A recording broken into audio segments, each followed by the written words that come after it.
Harnessing Nigeria's Marine Biodiversity for Accelerated Growth. Distinguished ladies and gentlemen, we would like to say welcome, welcome, welcome. Thank you for being here with us. Please, a round of applause for yourselves for being here. The man who has the onerous task of welcoming us, letting us know about why we are here, where we've come from. Why is the AU intentional about celebrating the oceans and making sure that the resources in the oceans and marine bodies are well preserved? Ladies and gentlemen, he is the one and only Director General of NIMASA. Welcome with me for his welcome address, Dr. Dakuku Adol Peterside.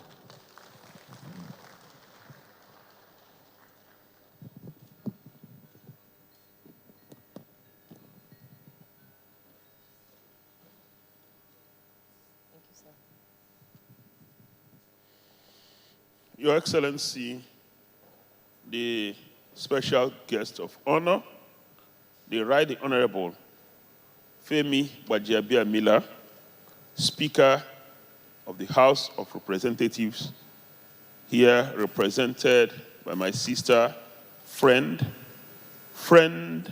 of the environment, former beauty queen, advocate of solid environmental management, champion of issues of the poor, returning member of the House, and indeed a paragon of beauty, Honorable Linda Ikpeazu. The chairman of today's occasion, the most reform-minded head of service we have had in recent times, Mrs. Winifred Itsa Oyo, here represented by my brother, the Permanent Secretary Common Services in the Office of the Head of Service. The chairman of the governing board of NIMASA, who is the actual brain box behind the phenomenal changes we are experiencing in NIMASA today. A general who is retired but not tired, General Jonathan India Garuba.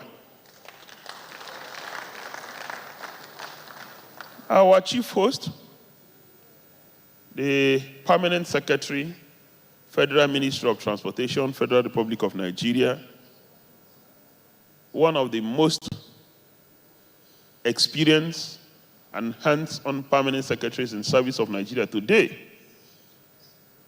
Mr.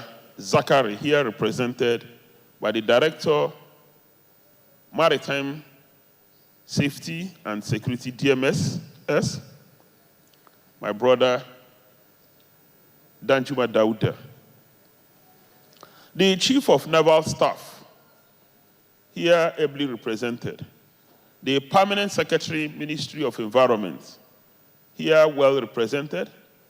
Heads of agencies, I can see the Rector of Man Oron, I can see Shippers Council, I can see Nigerian Ports Authority, I can see, of course, NOSDRA, I can see all the other agencies. There are several of them here. We recognize all of you. I can see NIWA, Nigeria Inland Waterways Authority. I can see NOSDRA. And of course, I won't forget NNPC at all. The representative of the GMD NNPC is here. The executive directors of NIMASA. The truth is that many people don't understand that in NIMASA, there's no DG, there are no executive directors. We have just one team. All of us are teammates working towards a common purpose.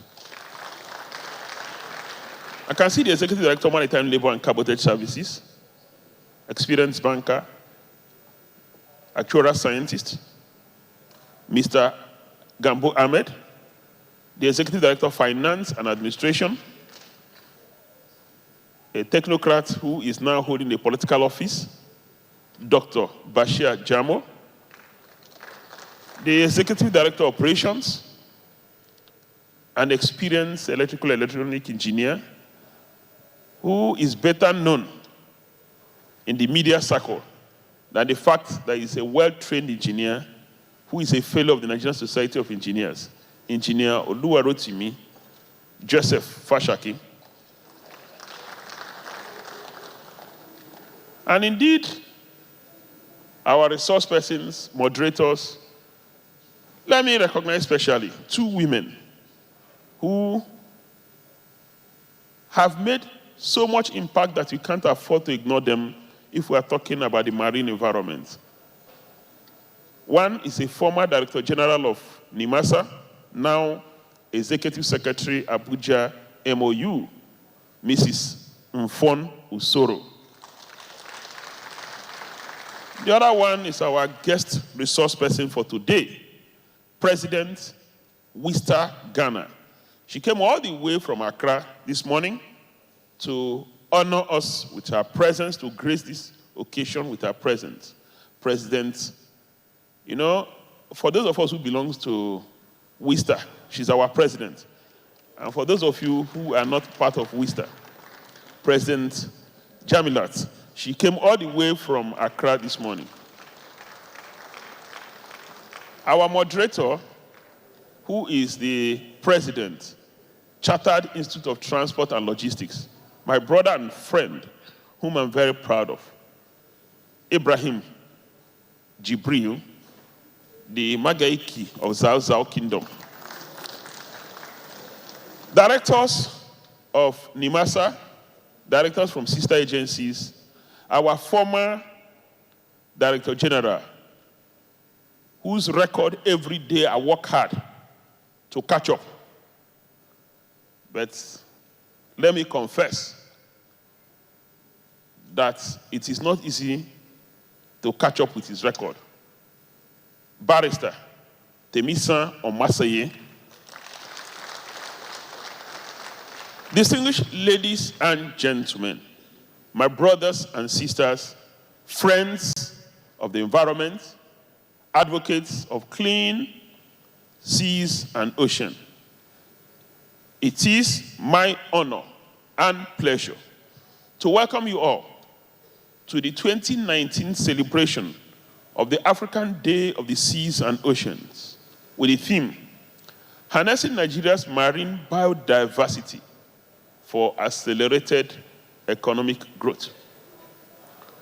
Ladies and gentlemen, this year's celebration provides us with an opportunity to deliberate on the exploration of the enormous resources embedded in African seas and oceans and how to exploit them to our advantage as a nation towards our economic prosperity. Marine biodiversity, as you are aware, consists of different species, their richness and abundance in world's oceans and seas. The sustainability of these diverse species, which are bound in African seas and oceans, is not only important to us as Africans, but also of direct economic benefit to us as a nation. The global community is looking more and more towards the seas and oceans for economic prosperity. According to an Economist Intelligence report, China's ocean economy contributed a whopping $962 billion US, or 10% of the GDP of China in 2014, employing 9 million people. The United States, similarly, valued its ocean economy at $258 billion US in 2010, or 1.8% of her GDP. Ladies and gentlemen, you agree with me that these statistics underscore the inherent and diverse opportunities which Nigeria can, as a nation, use for rapid economic transformation and development, especially in this era that the emphasis is on economic diversification. In recent times, Nigeria has witnessed increased growth in population and urbanization.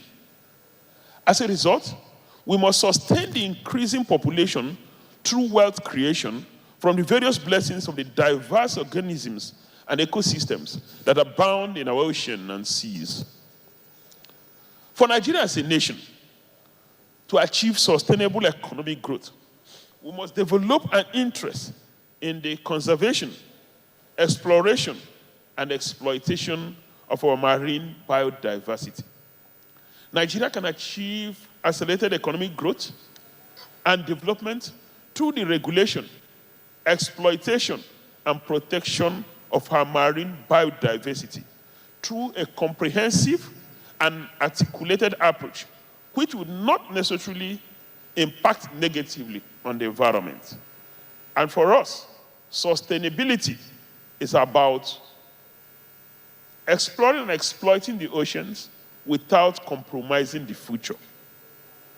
The need for government and critical stakeholders here present today to put in place measures which will facilitate and promote sustainable use, protection, and preservation of the abundant resources in Nigeria's seas and oceans cannot be overemphasized. Distinguished ladies and gentlemen, Your Excellency, as a safety administration, NIMASA is committed to focusing its attention on formulating policies that are in tandem with the development of our marine biodiversity towards enhancing Nigeria's economic growth in line with government agenda for the diversification of the economy. In this regard, we are committed to the prioritization of the blue economy as a veritable tool for economic development, improved livelihoods and job creation while preserving the health of our ocean ecosystem. Marine environment management remains a critical focus area for the agency, and our efforts in this area have been recognized by the International Maritime Organization. It is pertinent to mention that NIMASA has concluded and forwarded to the executive arm of government 6 IMO instruments on marine environment management for ratification. Some of these instruments include the Hong Kong Convention for the Sale and Environmentalist.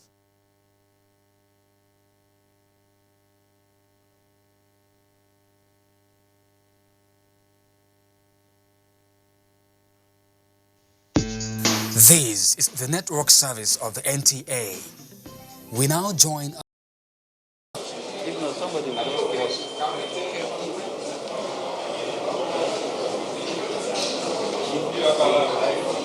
I'd like to have you join us again on the live broadcast of Senate plenary today, Thursday, the 25th of July, 2019. Well, the Senate is continuing screening of ministerial nominees today.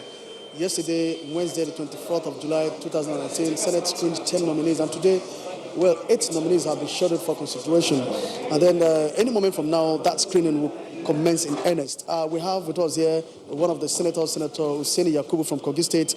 How will you describe this screening that took place yesterday, and what are we expecting today? Well, the screening of yesterday is a wonderful one.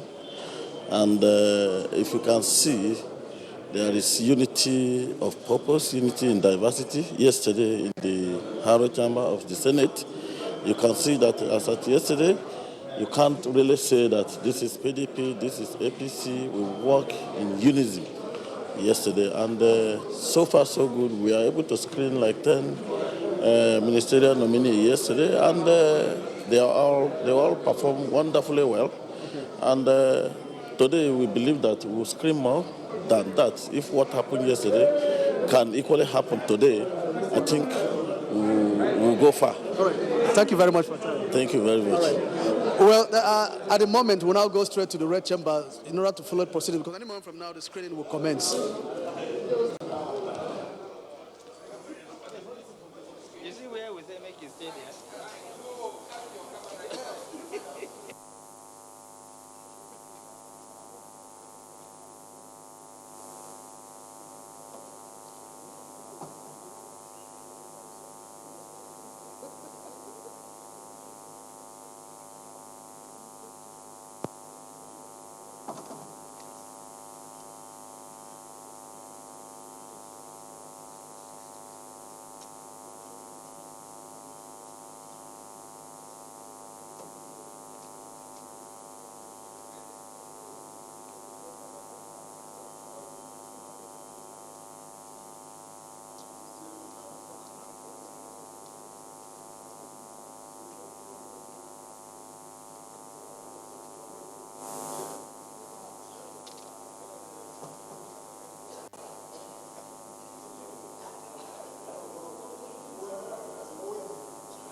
Well, the first nominee for today's screening has mounted a podium. Tayo Alao-Sadura. The Senate is set to commence the screening for today, and he is the first nominee to mount the podium.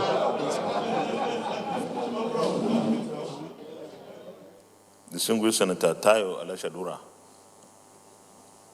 a senator who served with us in the 8th Senate, former chairman of Senate Committee on Petroleum Upstream.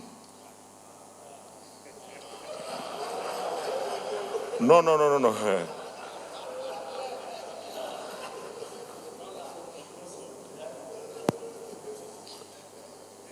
And is the nominee from Ondo State. Distinguished Senator Alao-Sadura, on behalf of my colleagues, I welcome you to the Senate. And this screening provides an opportunity for you to give us highlights on your biodata, if you wish to, or if there is anything that you have not included in the CV, but you think it's important for this Senate to know, you can do so. And the Senate is ready for you to make your presentation. You are welcome. Point of order, Senator Bamidele Opeyemi. Mr. President, sitting as chairman, distinguished colleagues, I come under both Order 15 and Order 43. Mr. Chairman, as you know, and as my distinguished colleagues know, I will never be frivolous in raising this point of order. The Order 15, matter of privilege, and Order 43, personal explanation. Mr. Chairman, distinguished colleagues, the media have been awash since yesterday over an explanation on which the general public deserve and they need a simple explanation. It has to do with our tradition of asking former legislators to take a bow and leave. Mr. Chairman, why this is important is that members of public need to be told, and they need to understand, that former senators, former House of Reps members, former State House of former legislators are subjected. Mr. Chairman, this is important.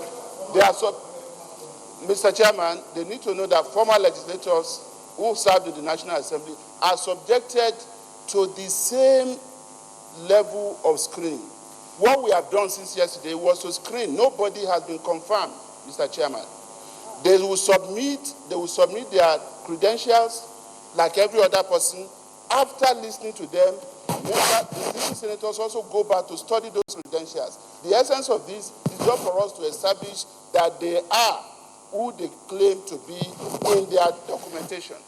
And, Mr. Chairman, it is important that we emphasize to members of the only reason why members are asked to take a bow and go is because the questions would have been asking them to clarify certain things are things that we already know.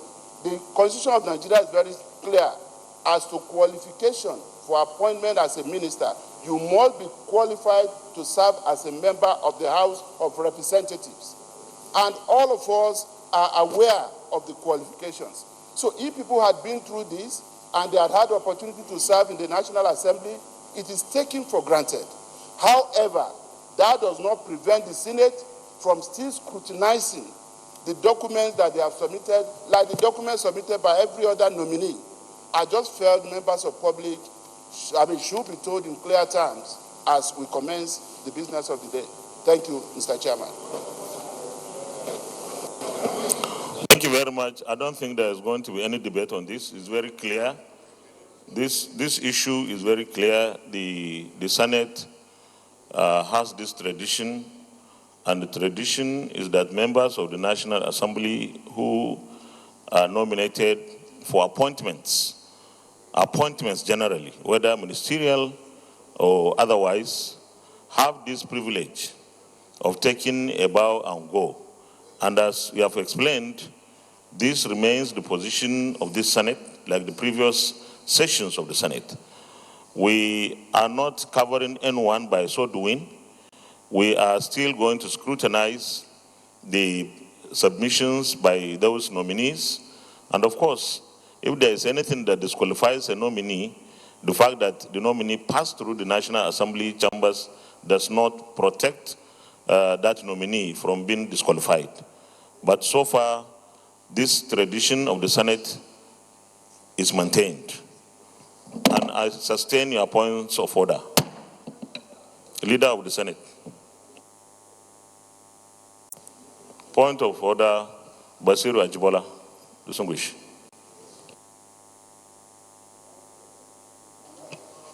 The chairman, order 1B, 1A and B, and order 3, rule 2 of the order.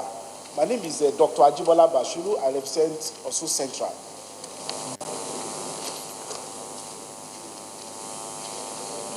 Yesterday, in addition to the point of order sustained, issue was raised as to whether the resolution of the committee of the whole house that the privilege in terms of confirmation hearing should be extended to state legislators. Reference was made to order 3.2 yesterday to say that it does not extend to those in the state parliament. With respect, it's not a proper interpretation of order 3.2. With the indulgence of the chairman, I beg to read the paragraph 2. Nomination of senators to serve as presiding officers and appointment of principal officers and other officers of the Senate or on any parliamentary delegations shall be in accordance with the ranking of senators. In determining ranking, the following order shall apply. Senators returning based on number of times re-elected, senators who had been members of the House of Representatives, the senators elected as senators for the first time. Mr. Chairman, the essence of this provision clearly is as to ranking, as to nomination for the purpose of what is stated in order 3 rule 2. 1, to serve as presiding officers and appointment of principal officers and other officers of the Senate or any parliamentary delegation. The stated rule of interpretation is expressio unius ex exclusio ulteriors. The express mention of one thing is to the exclusion of others. I would just say that there is no express provision on the issue of whether it can be extended to the speaker or not. And by order 1, Mr. Chairman, in all cases not provided for hereinafter or by sessional or other orders or practice of the Senate shall by resolution regard this procedure. So the procedure that have been adopted in conducting this exercise to extend the privilege to other state legislators is well covered by the order of this Senate. Thank you.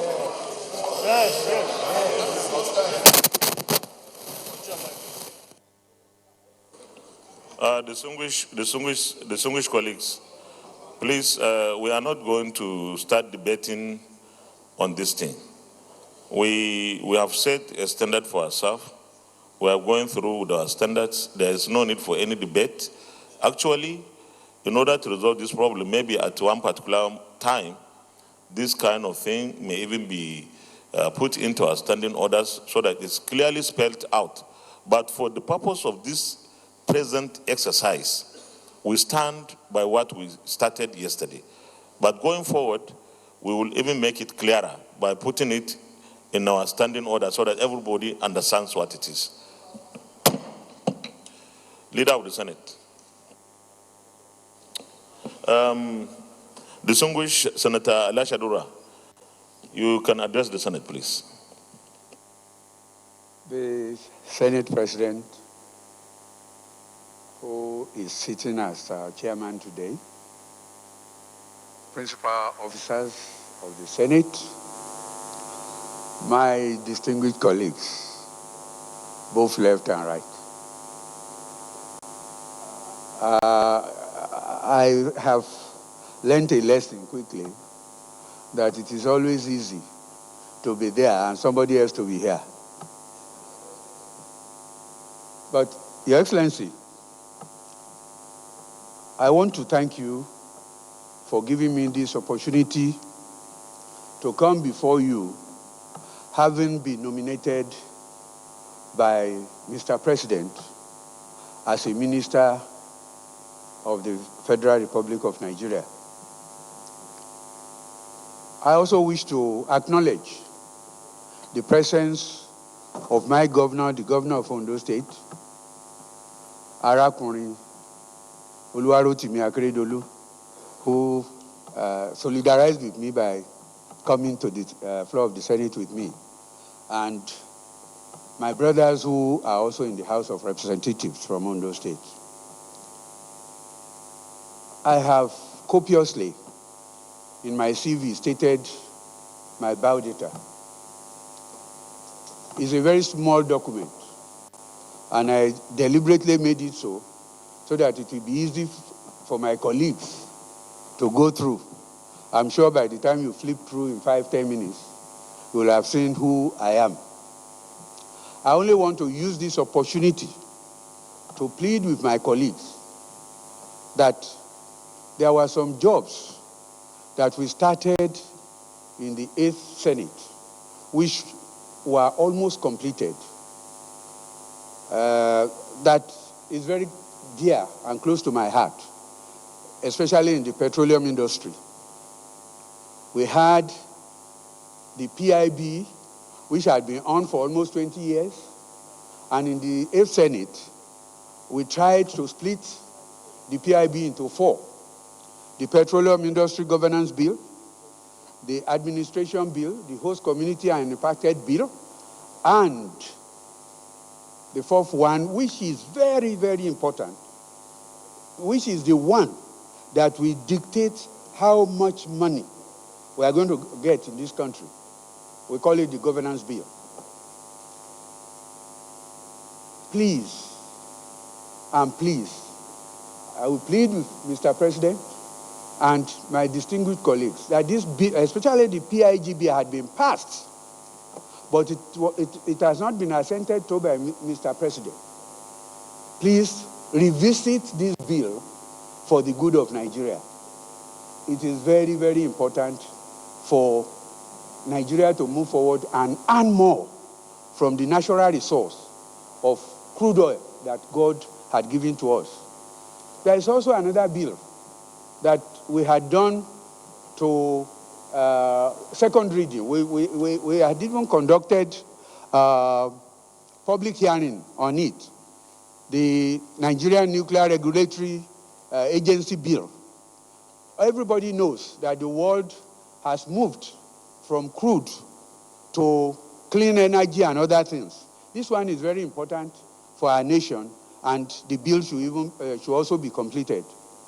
Having said all those, Mr. President and Chairman, I wish to thank you once again for giving me the opportunity to stand before you and let you know that everything about me is before you, and I will be ready to answer questions if need be. Thank you, Mr. Chairman. Distinguished colleagues, we recall that we also agreed on the standard procedure when we have our former colleagues nominated and are screened here. The 2 leaders of the Senate will normally talk on our behalf. So I'll start with Minority Leader.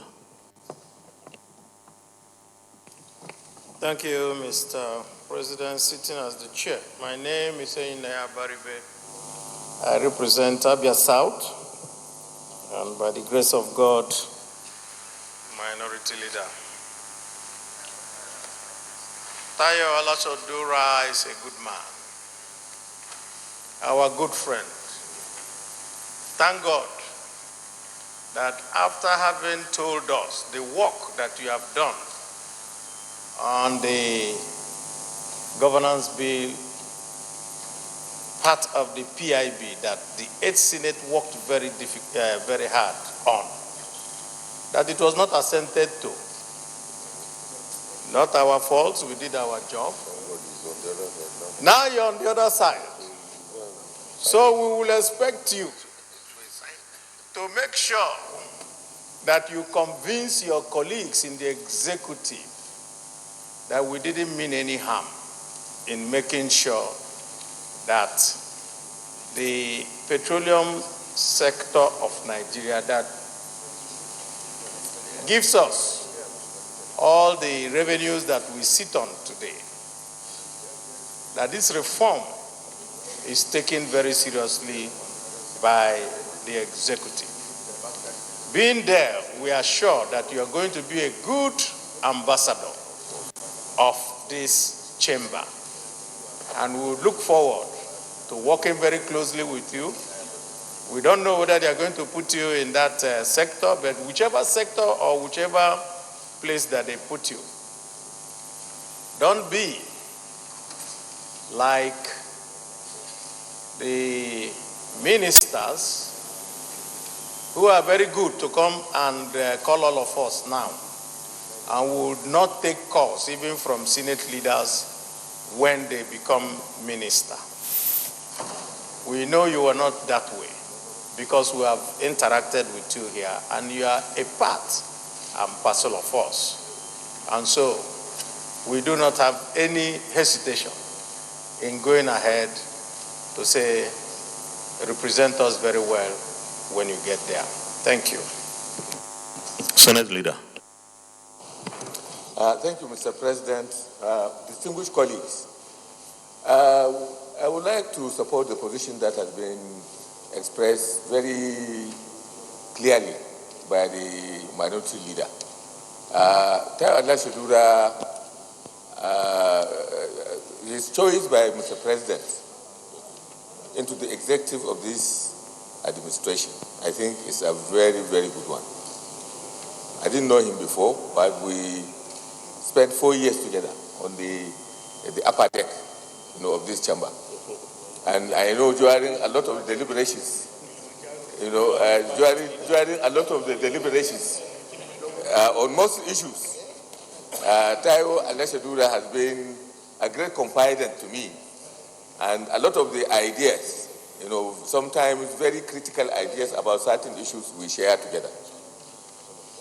We exchange views and opinions of most issues that come before this Senate. And I find his counsel and his temperament on a lot of issues is gentlemanly and always reassuring. I know he has passion for the petroleum industry and the reforms in that sector. And he really led the position that brought this very intractable reform process into 4 separate bills so that we can be able to address, the petroleum industry reforms in a much more consensual and convivial way. Having participated together with him in all those efforts, because I was part and parcel of all the effort that was made in passing these bills, we realize, sir, that it's a very good opportunity that now that you are going to work on the other side, even if you are not taken to the petroleum industry, at the Federal Executive Council level, you will bring your knowledge and experience of the hard work that we did on these petroleum reform issues before the Federal Executive Council.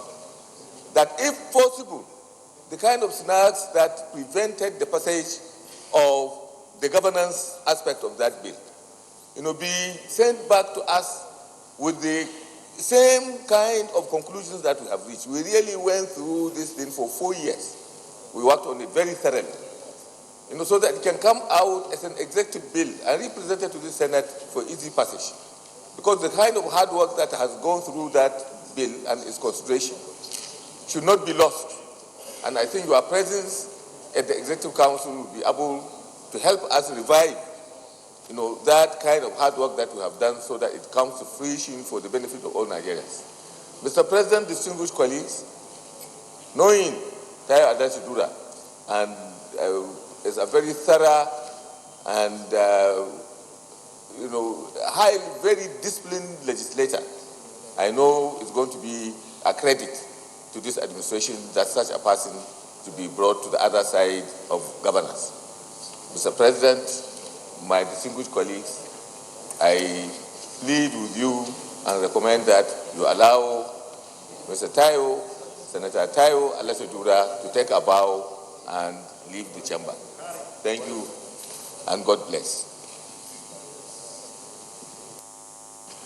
Thank you very much, our leaders.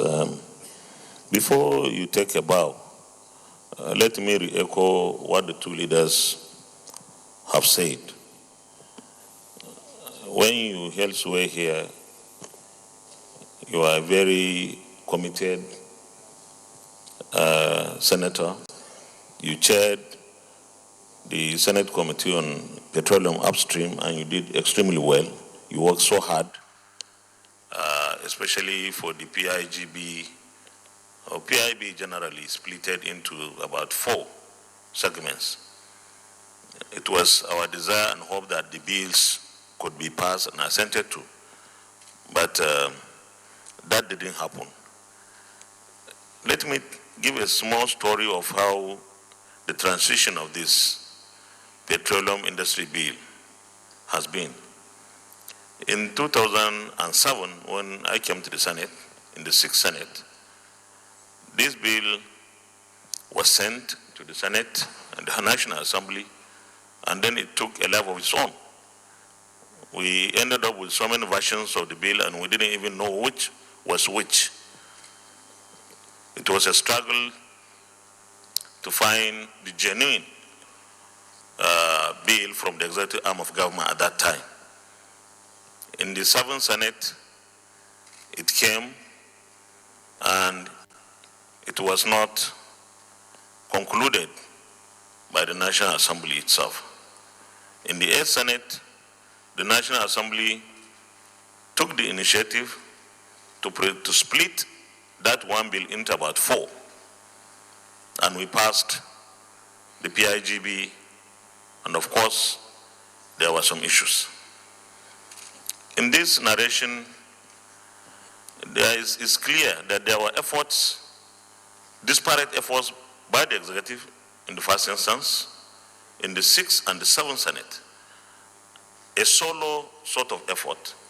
And then in the 8th Senate, there was a solo effort by the National Assembly, and all failed. The option we have today is for the executive and the legislature to come together and look at how to go about this business of the PIB. Because since we tried individually and we failed, I think the time has come for us to sit together, work out either one petroleum industry bill or separate bills, but doing it together will give better chance of having a bill or bills that will be worked on by the National Assembly and assented to by the executive. As soon as our committees are reconstituted, the petroleum-related committees will swing into action, because I think we have all the materials that we need, right from 2007 when we entered here, up to the last day of the 2015, the 8th Senate. All the materials are there.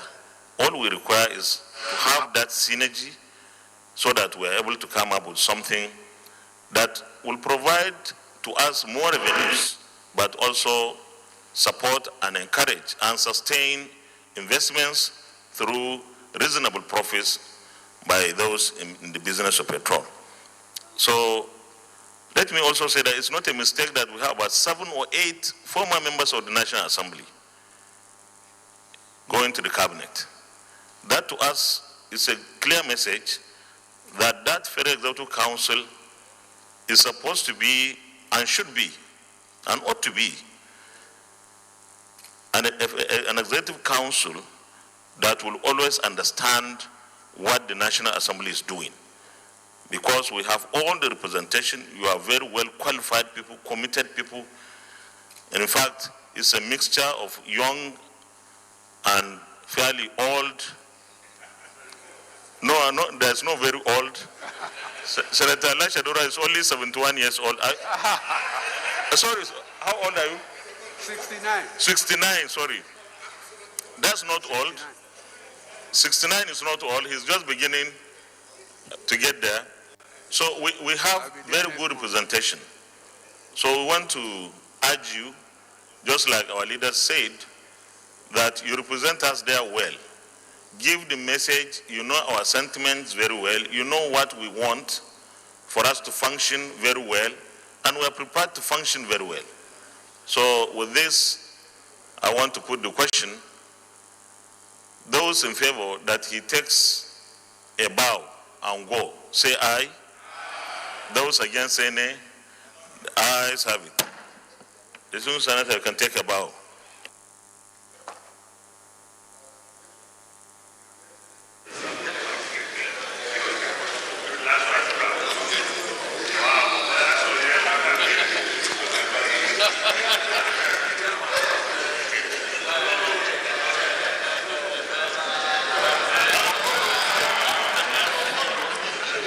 Senator Tayo Alau Shaudora just passed through his own screening. Well, the same tradition that the Senate adopted yesterday for former parliamentarians to take a bow and leave is actually the same thing that played out today. Senator Alau Shaudora has been accorded that privilege. Well, but before then, Senator Bashir Ajibole, they raised point of order.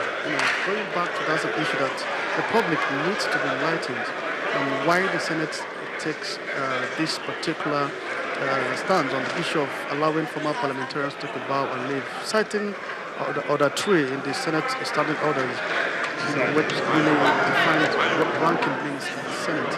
But then the Senate President, however, said that they will go back on that decision and that this state, to put to rest this issue of raising point of order on whether to allow a parliamentarian or a former parliamentarian to take a bow and leave, he was now saying that it could be necessary to now enshrine this in the standing order rule books of the Senate to put to rest this kind of issues in future.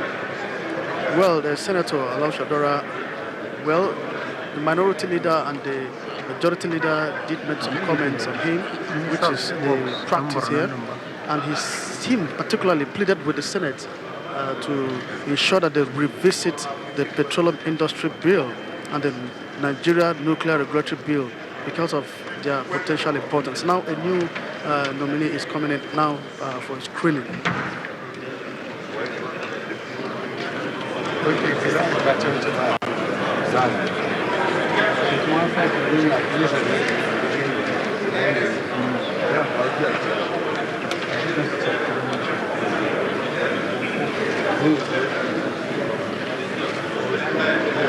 The nominee is Mustafa Baba Shouri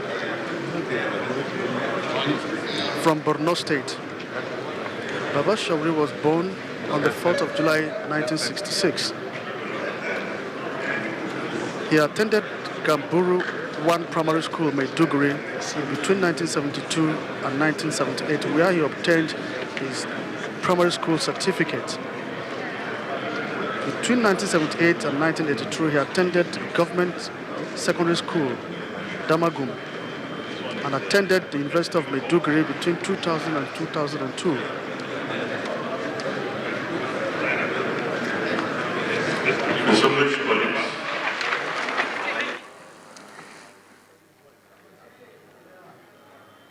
Audio.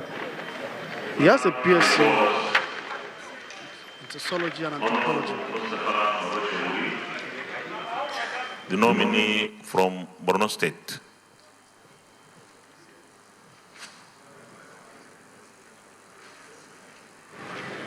Honorable Mustafa Shouri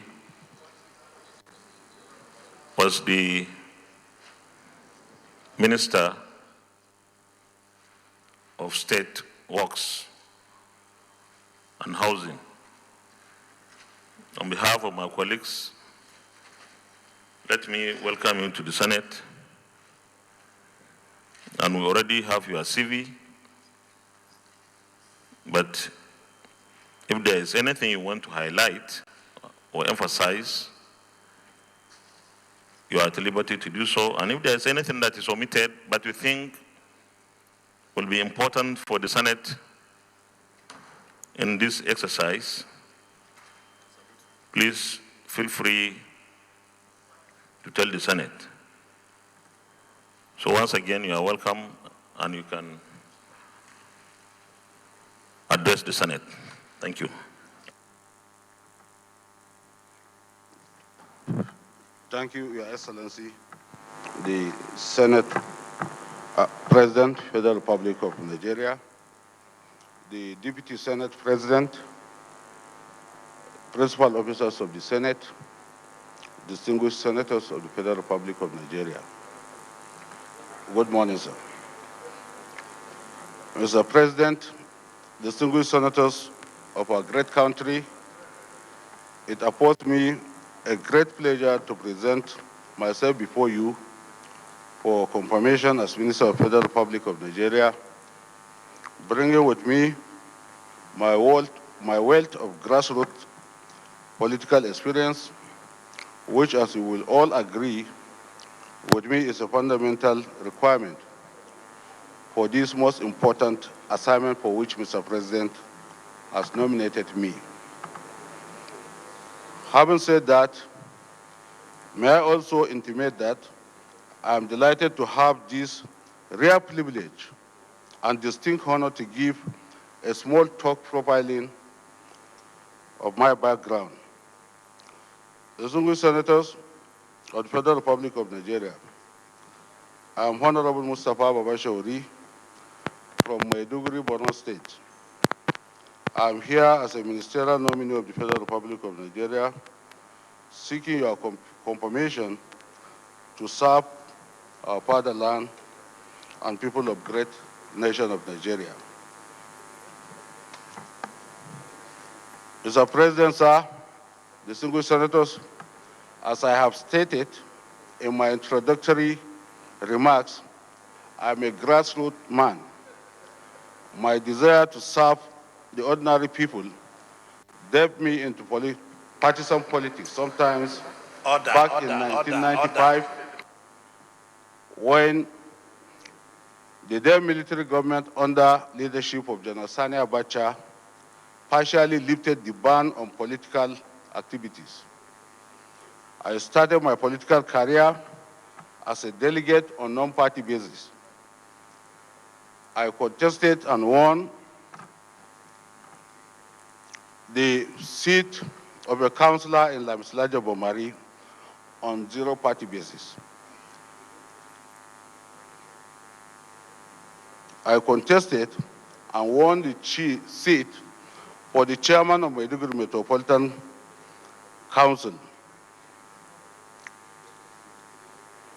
I was twice elected as a member of House of Assembly, Borno State House of Assembly.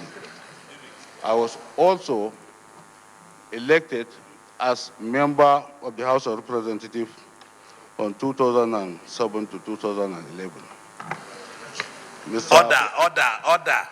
Mr. President, sir, distinguished Senators, having made my modest and humble contribution to the development of my state, I aspire and got elected again in 2007 as member House of Representatives of the Federal Republic of Nigeria, representing Maiduguri Federal Constituency, an election that enabled me to serve my country at the national level, there at the House of Representatives. In addition to the basic responsibility of making laws, I have equally participated in other functions and responsibilities assigned to me.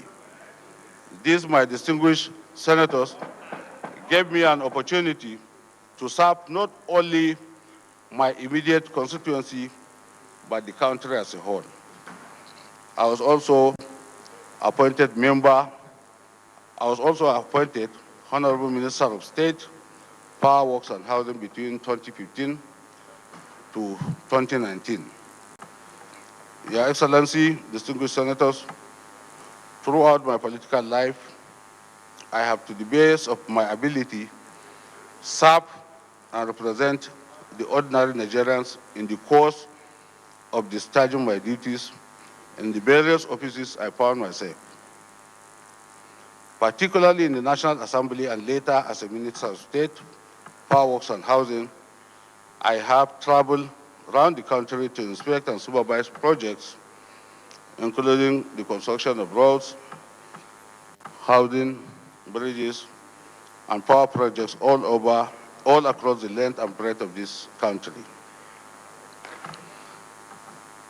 Equipped with the wealth of experience gathered at the various levels of our democratic setting, at local, state, and federal level, spanning over 2 decades of experience, I believe I'm well equipped to render my invaluable contribution in the onerous task of nation building if given the opportunity to serve.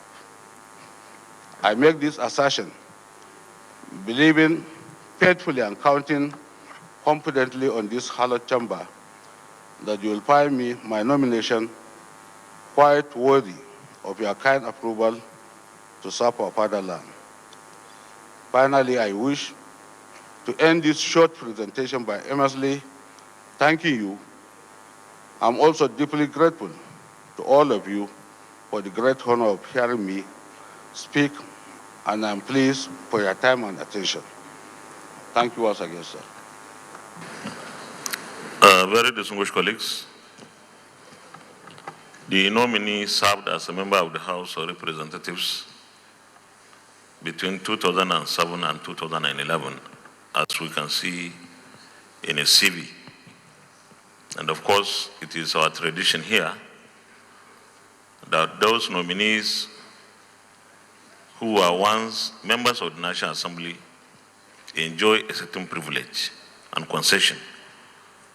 And that is, this is a place they served their fatherland from. So we normally extend the privilege, but we also request our leaders to speak on our behalf. And I will start with Minority Leader. Speak on behalf of this. Minority Leader, speak on behalf of the Senate.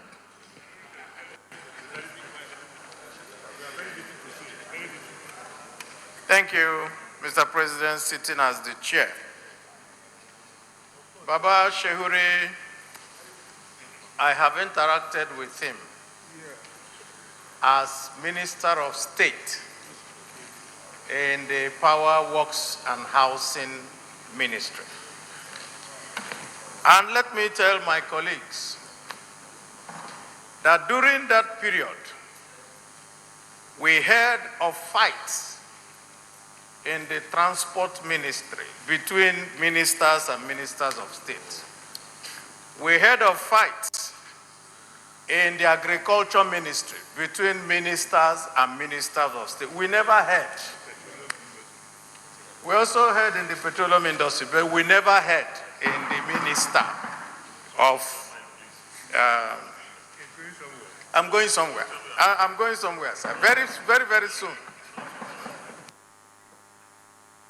Distinguished colleagues, there was never a fight in the Ministry of Petroleum Resources because the President was the Minister of Petroleum Resources and he never fought with the Minister of State. So you are wrong on that count. And so, I take your intervention under advisement, and it's very well guided. But what I want to say and what I want to point out is that this may be a good opportunity for us to let the executive arm know that ministers of state must be given very clear schedules of duty.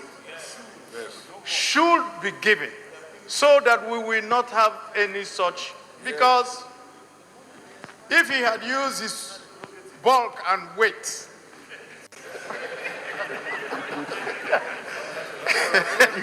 It will have been a different thing. And so he exhibited a lot of decorum, which he got from the House of Rep in the National Assembly. And he took everything in good faith. And so the Senate would wish to ask him that this time let them not make you Minister of State, so that you will now be a senior minister. You must graduate. But even then, we want to reiterate that it is necessary for the executive to know that it is very, very good for each person to know exactly where he's, so that people don't get it from. And so we thank you, and we say we wish you well when you go to the executive again. Thank you. Mr. President or Chairman, I want to come under personal explanation. 43. Do I read or I go ahead? By the indulgence of the Senate and the leave of the President of the Senate, a senator may make a personal explanation, although there be no question before the Senate. But no controversial matter may be brought forward, nor any debate arise upon the explanation. The terms of the proposed statement shall be submitted in detail to the President of the Senate and when the so, I have not made the thing, but I think my 43 arose out of the last submission, and I feel I'm duty bound to make a personal explanation if I'm privileged by the chairman to do so, by this order.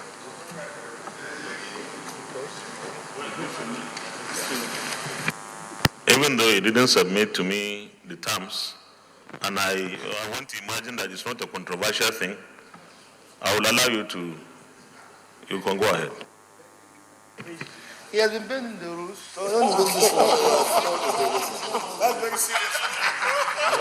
Thank you, Mr. Chairman. I just want to see this opportunity to inform the minority leader that there has always been clear-cut schedule of duties for ministers of state. Yeah. I was once a minister of state of power like him, and I think, and I've been interacting with various ministers of state up to this date. So this government, President Buhari's government, has clear-cut duties for ministers and ministers of state. Yes. So it's not that you tell us what to do. Yes. Thank you. Well guided. Distinguished Senator Donjo Mogoja, your point of order is well sustained.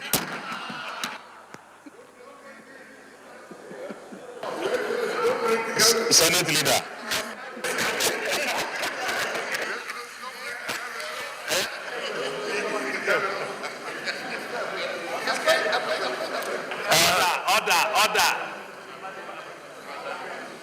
Order. Mr. President, sitting in the chair, my distinguished colleagues, I would like to start first by affirming the point of order that has been raised by Senator Goji, who has of course been a minister and a long-time serving senator. I want to further affirm that when I was in the civil service, during the time of Obasanjo, Hakim Baba Ahmed and I and several other permanent secretaries of the civil service were responsible for actually defining in each ministry the roles of the minister and the roles of the minister of state with specific schedules of duty. The kind of conflicts that emerged were not because of schedules of duty were not divided. It was more of a personal conflict between individuals, which was an ego kind of issues that arose in terms of some relationships that have not really been well sorted out and defined. So the issue of whether there was conflict in schedule really does not arise. But I would like to go back to the issue of Baba Shehuri. Going through the CVs, Mr. President, sitting at the chair, you could see a person who has a very rich political pedigree. He's a person with a lot of grassroots political experience, right from the municipal level and up to the national level. He had gone as a member of the House of Representatives 2007 to 2011. And by the array of the people who have accompanied him, who are also accomplished politicians, I could see Kumalia there. He's a person who has discharged and paid his dues as a political operator and as a political fighter.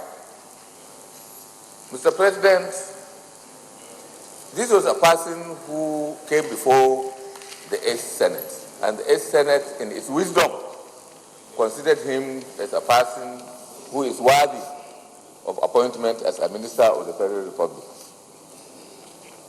In addition to that, I have interacted with the Borno State Caucus of this Senate, and all the members of that caucus, without exception, have affirmed that the candidate is suitable to represent the state in the Federal Executive Council. With this in mind, Mr. President, my distinguished colleagues, I would urge this Senate to ask Mr. Baba Shehuri to bow and leave the chamber. I so recommend.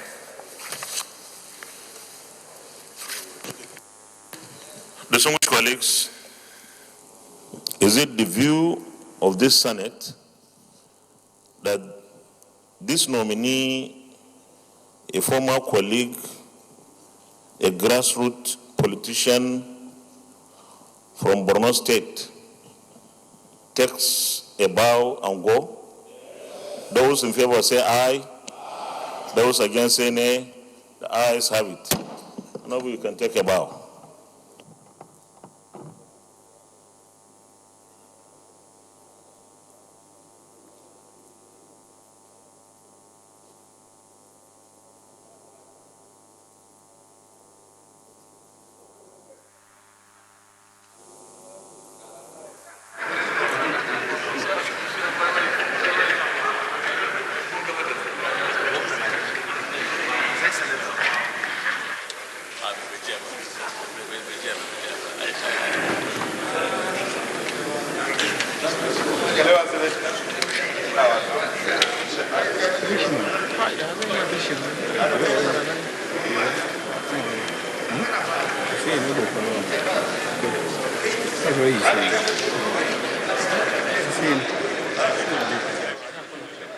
Mustafa Baba Shehuri from Borno State, a former member of the House of Representatives, has just been screened by the Senate.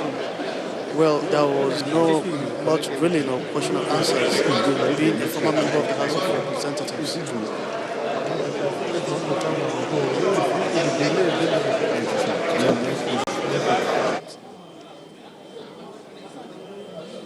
Well, the former House of Representative member is the immediate past Minister of State for Power, Works and Housing. And then the minority leader of the Senate, Enyina Badebe, well, did raise some issues there when he was talking about some ministers of states having conflicts with their ministers.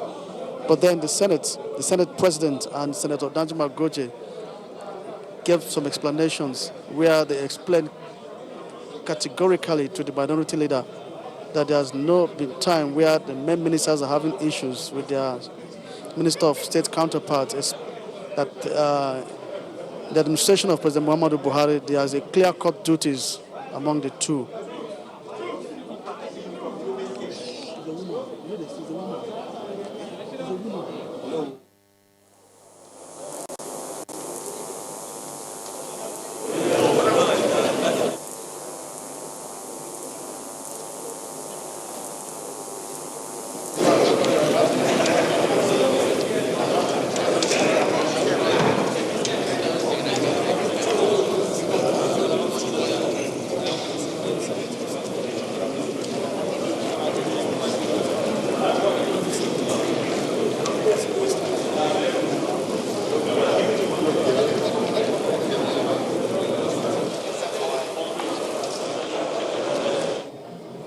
The next nominee to be screened is Abubakar Aliyu from Yobe State. He served as a deputy governor of the state for the past 10 years, making him the longest-serving deputy governor in recent history.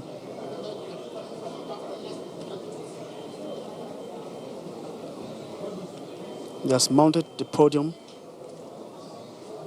set to receive questions from the senators.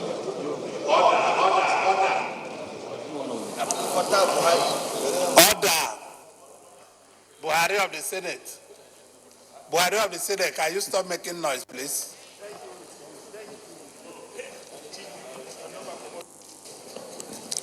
Distinguished colleagues, the nominee before us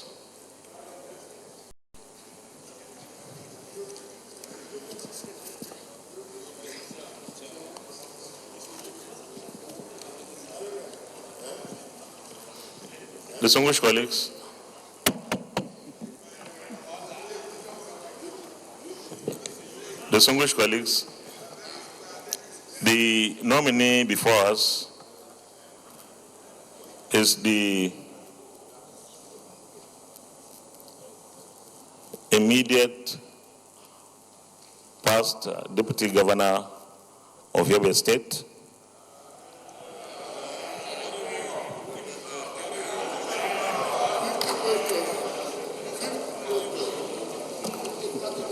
His Excellency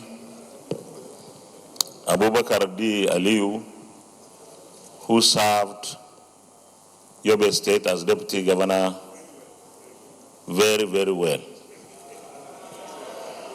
No, I borrowed the words of Senator James Manager. On behalf of my colleagues here, Your Excellency, let me welcome you to the Senate. We are already in receipt of your CV, but you can make emphasis on those things that you think you need to emphasize. And of course, if there is anything that you think the Senate should know and is not included in the CV, you are at liberty to say those things. And also, any other thing that you feel will be helpful for the Senate in the screening process. So once again, you are welcome and you can address the Senate.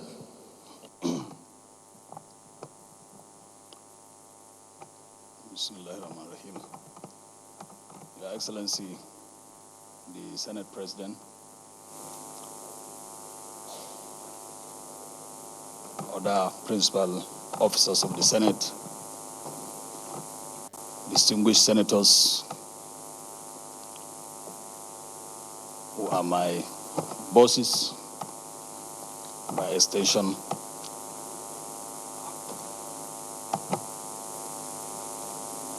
Assalamu alaikum wa rahmatullahi wa barakatuh. I greet you this morning. I am Engineer Abubakar D. Aliyu, an engineer by profession. I was born 14 April 1966. I started my school in my early days at 7 years old. During that time, you have to reach 7 years before you start school. So after finishing my early studies, I went in to professionalize in civil engineering, which I bagged a degree in civil and water resources engineering. I started work with Borno State government in the year 1988 as a technical officer. I was then posted immediately to assist in building a road between Pulka to Kirawa border in Borno State.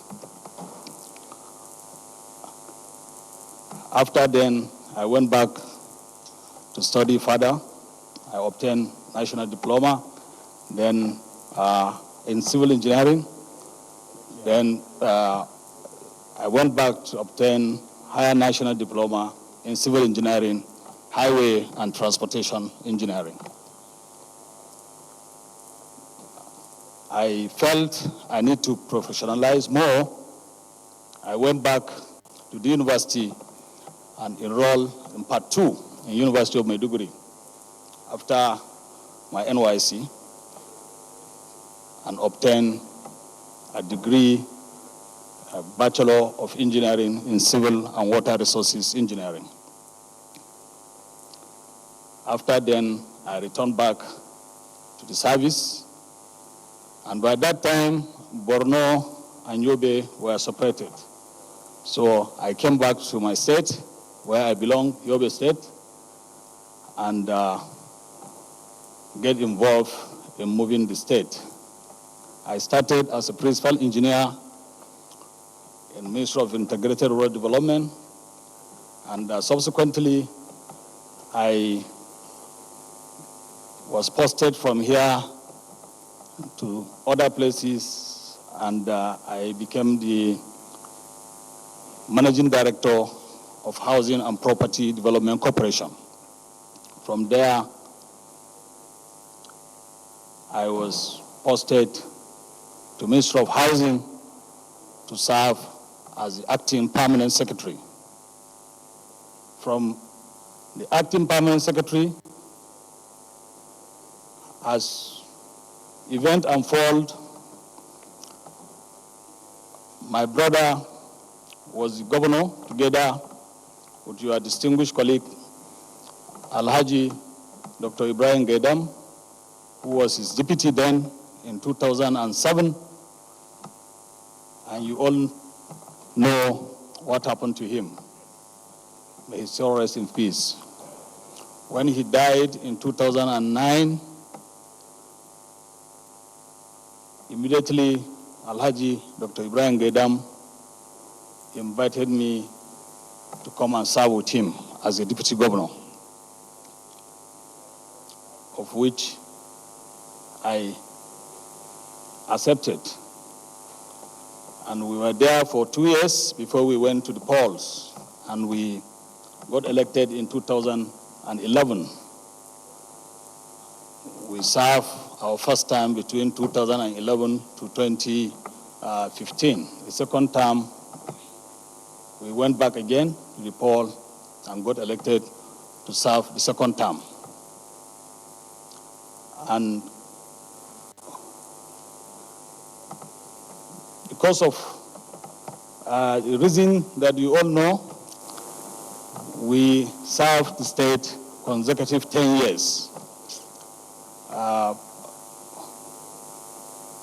So here am I now before you. In fact, I was even nominated to come to the Senate. I went for the screening, I finished everything, but for some reasons, specifically to allow the campaign in our state to go without rancor, because we were faced with so many challenges coming from the frontline state, and if we add it up with some political disagreement, it will mess up the place. So after I resigned, and my boss, Dr. Ibrahim Gaidam, asked me, of which I have to say yes. I have never disobeyed him throughout our 10 years with him. He asked me to allow my elder brother, who is with you here, Senator Ibrahim Mohamed Bomoy, to take up that position. I let it for him. So they asked me to go for the reps, but already some people were doing their things at the reps level. So I thought, why should I go and disrupt that place? So I say, no. It is not that I look down upon the reps, no. I just wanted to allow them to do their things. It's just about service. Anything that comes along, leadership is service to the people. Anything that comes, let them bring it, I will do it.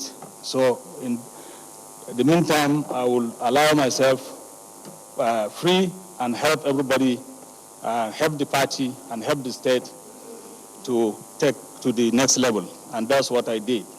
So I was just called upon 3 days ago that I have been nominated to the to serve as the Minister of the Federal Republic. So here I am with you today. I'm happy, I'm glad to be here. This is the first time I've entered this beautiful Halo Sambas with these prominent personalities. Thank you very much. Thank you, Mr. President, my distinguished colleagues. I'm Kabiru Gaya from Kano State, represent the people of Kano South. Mr. President, I would like to thank you for giving me the opportunity to speak on this nominee, and that this nominee happens to be from Yobe State and a very good friend of His Excellency, the Senate President. So I should say, and he has been a loyal deputy governor for 10 years. I have known him for many years. And the person that was given an opportunity to take another slot in politics for this House of Rep, but he refused. He's been nice and humble. So, Mr. President, in view of this, he's also a fellow member of Nigerian Institute of Engineers, Nigerian Society of Engineers, Nigerian Society of Engineers, and also a quorum member. So I believe he's qualified to appeal to my colleagues. He has also talked about his governor who has been very loyal to him. I will appeal to my colleagues. This is a gentleman to the core. I shall at least ask them or appeal to you that let him bow and go. Thank you, Mr. President. Senator Jones, Manager.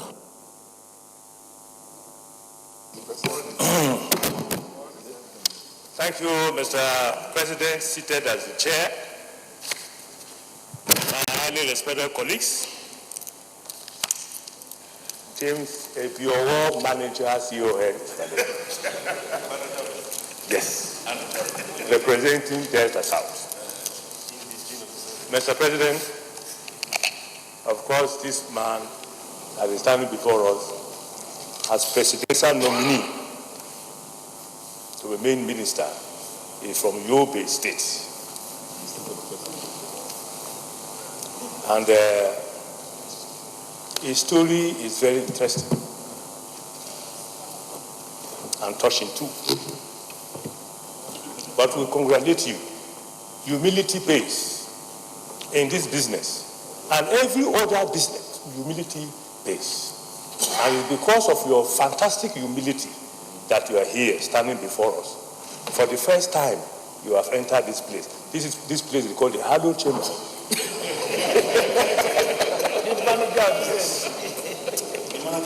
And of course, when I came here for the first time in 2003, many, many years ago, by the grace of God and by the grace of my people, the Delta South people in my state. I met your brother here, the late Senator Maman Ali, a very vibrant senator. And between 2003 and 2007, he prepared himself to become governor of Yobe State. And I remember what happened. And this is not the kind of forum to tell the full story, the little that I know.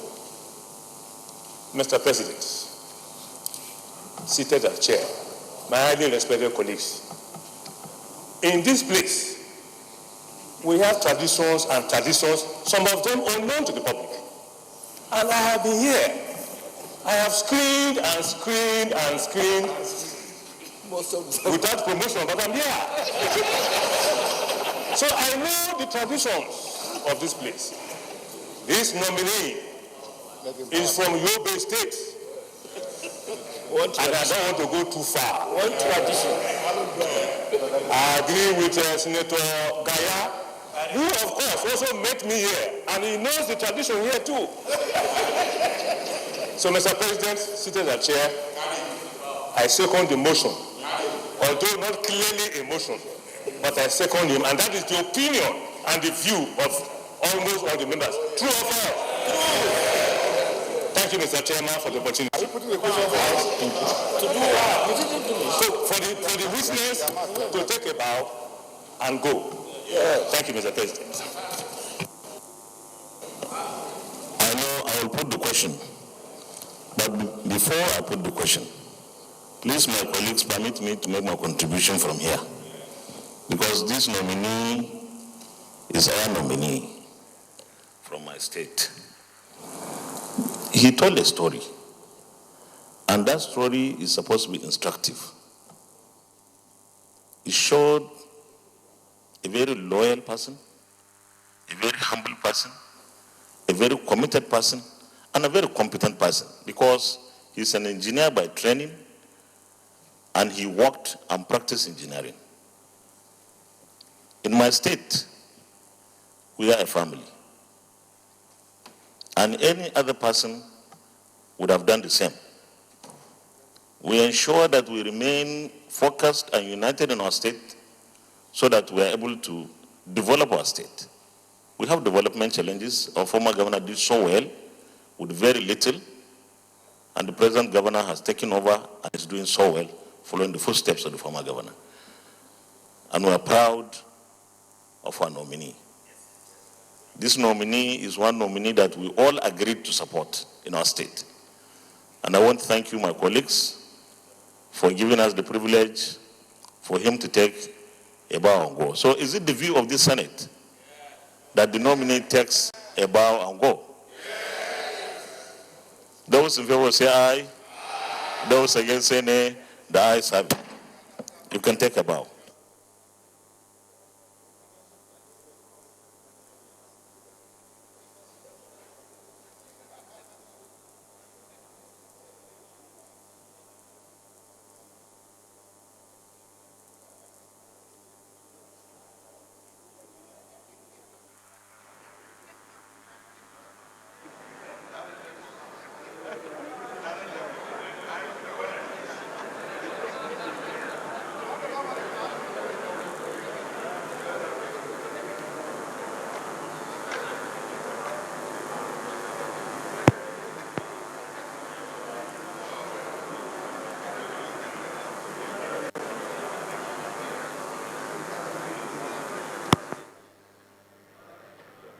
The Senate has just screened Abu Bakr.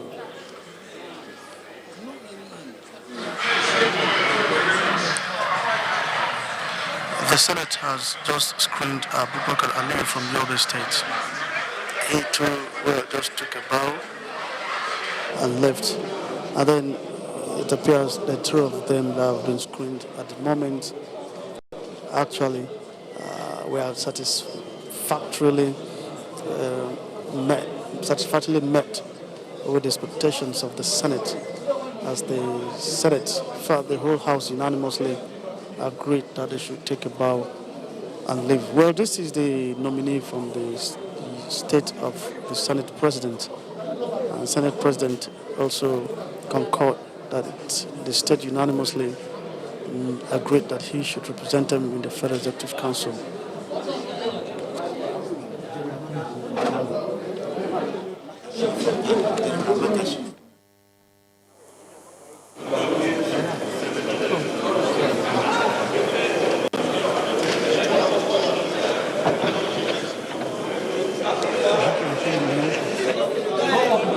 Huh?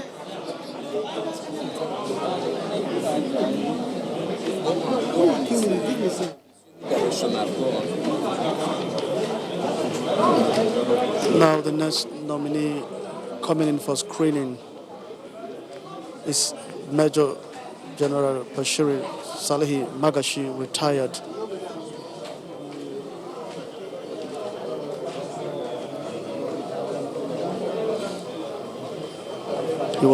He's from Kano State.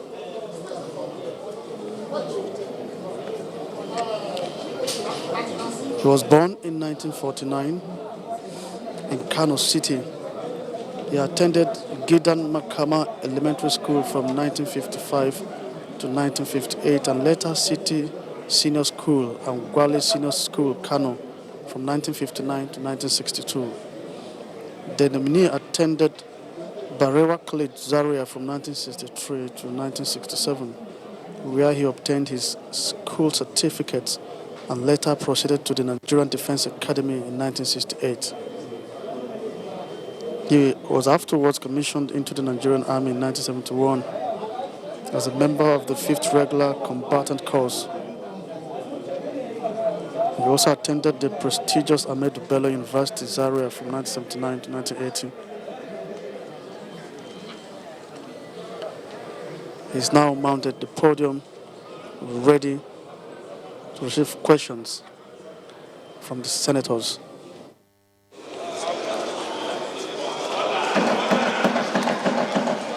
Distinguished colleagues,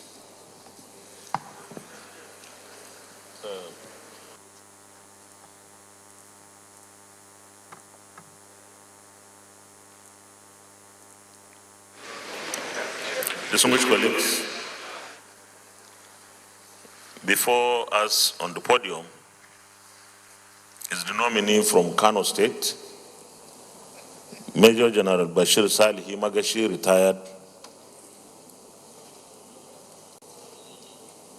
Let me, on behalf of distinguished senators, my colleague, welcome you to the Senate chambers. And we already have your CV, but you can still emphasize and highlight any issues that you think need to be noted by the senators for the purpose of this screening exercise.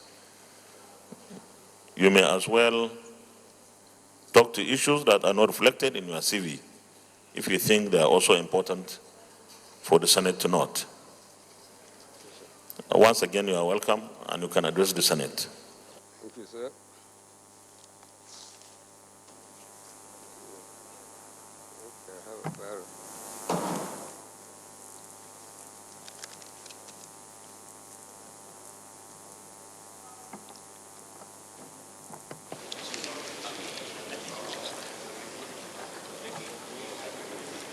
The President of the Senate, the principal officers, distinguished senators, I stand before you, distinguished senators of the Federal Republic of Nigeria, to avail myself for the screening exercise as a nominated or a nominee for the ministerial appointment in the Federal Republic of Nigeria. I'm aware that it is your responsibility here to confirm or otherwise of my nomination. I pray that I will be considered. Thank you very much, and I will proceed. Distinguished Senator Barrow Jibril. Thank you, Mr. President. I am Senator Barrow Jibril. I represent the North. Mr. President, Mr. Chairman, let me say before I ask my question that the nominee before us today is someone I know very well, a distinguished leader, one of the leaders in Kano, who had served this country in various capacities. He was a ministry administrator. We cherish him very well as our leader, as one of our leaders in Kano. And he has done very well to take Kano to where it is right now. You did very well, nominee. The question I want to ask you, I don't want you to elaborate. Don't say much about it. What I want you to say is either yes or no. What you did for us in Kano and other parts of the country, how you served with merit. Once you are able to be confirmed by this August Senate and you become a minister of the Federal Republic, will you do the same thing? My answer, I don't want you to elaborate, just say yes or no. By time you want to give the answer. Spin doctor. Thank you, nominee. Okay. DSP.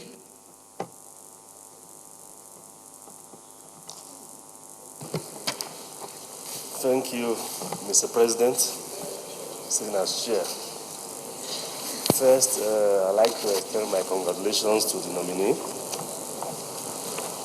for Mr. President deeming you fit to be nominated to serve as a member of the Federal Executive Council. I've had the opportunity to go through your CV. It's a very, very rich one, indeed. You know, General, that one of the biggest problems we face in this country today is that of insecurity. You will also recall that before Mr. President took office in 2015, most of the Northeast was ravaged and indeed taken over by Boko Haram. But the President, drawing from his experience as a retired general, was able to wipe out, for the most part, indeed, or at the very least, degraded the capacity of Boko Haram. But there's been some resurgence of late. Not only is it resurgence of Boko Haram, but even insecurities in that state, including banditry in most of the states. Now, my question now is this. As a former general, should you find yourself privileged? What? As a general, as a retired general, should you find yourself privileged to serve in the defense ministry? What advice or what would you do differently? What would you do differently than what the current or the former occupant of the office did while he was Minister of Defense? Thank you very much.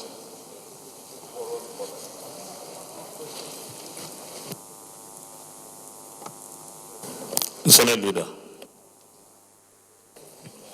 Mr. President, my highly respected and distinguished colleagues, I personally would be doing hide and seek with my colleagues without, first of all, revealing my own relationship with the nominee. If this place were a court of law, I think I would just recuse myself and not be part of the judgment.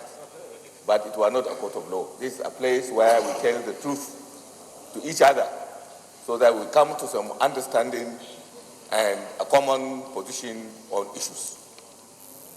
The nominee before you was, and I say is, partly responsible by me being among you here. He is partly responsible by being among you here. I was a humble lecturer in Ahmadu Bello University in 1990 when he was appointed military administrator or military governor of Sokoto State, at that time my state, and he forced me out of the university and appointed me as a commissioner of agriculture.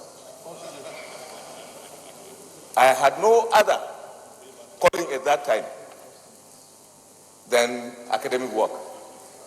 But since then, as my fate, he turned my fate, and later on, I found myself in politics. So for me, my distinguished colleagues, it's now a time for me to pay back. Yes.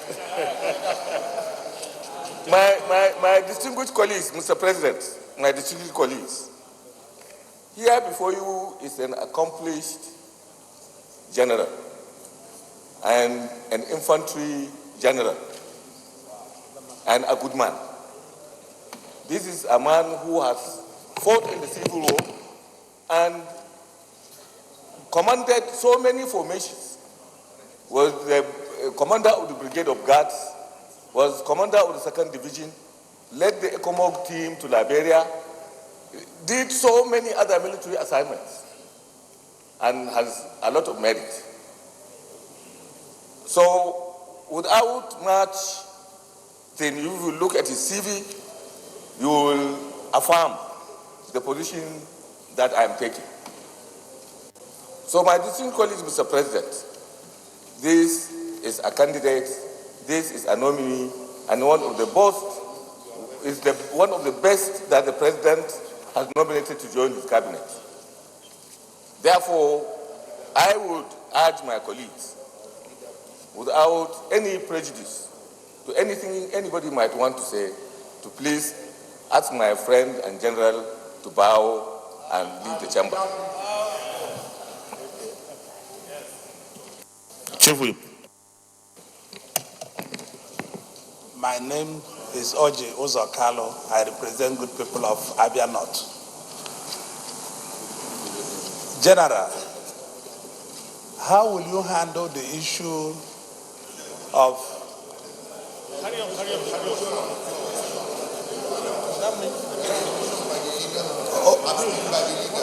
I will come to the motion.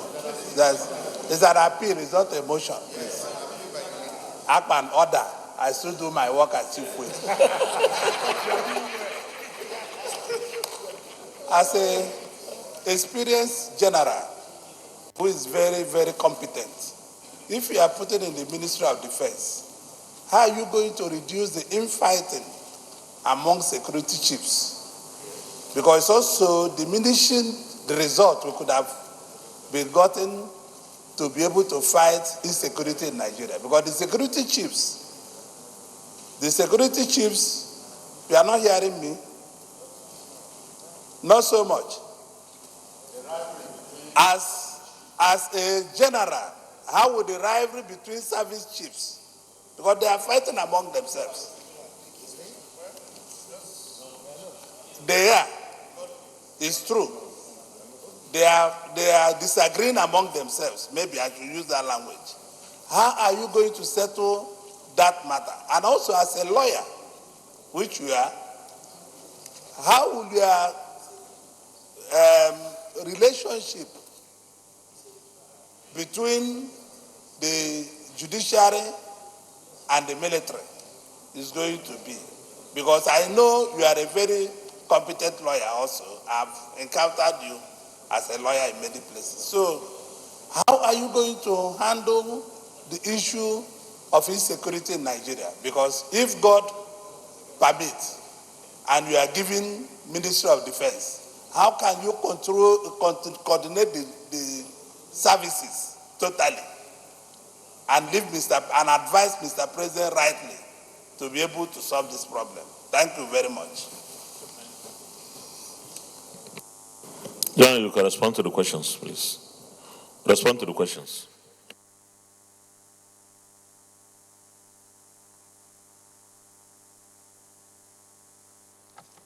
Let me start from the last question raised by Senator Ojikalo, my distinguished senator.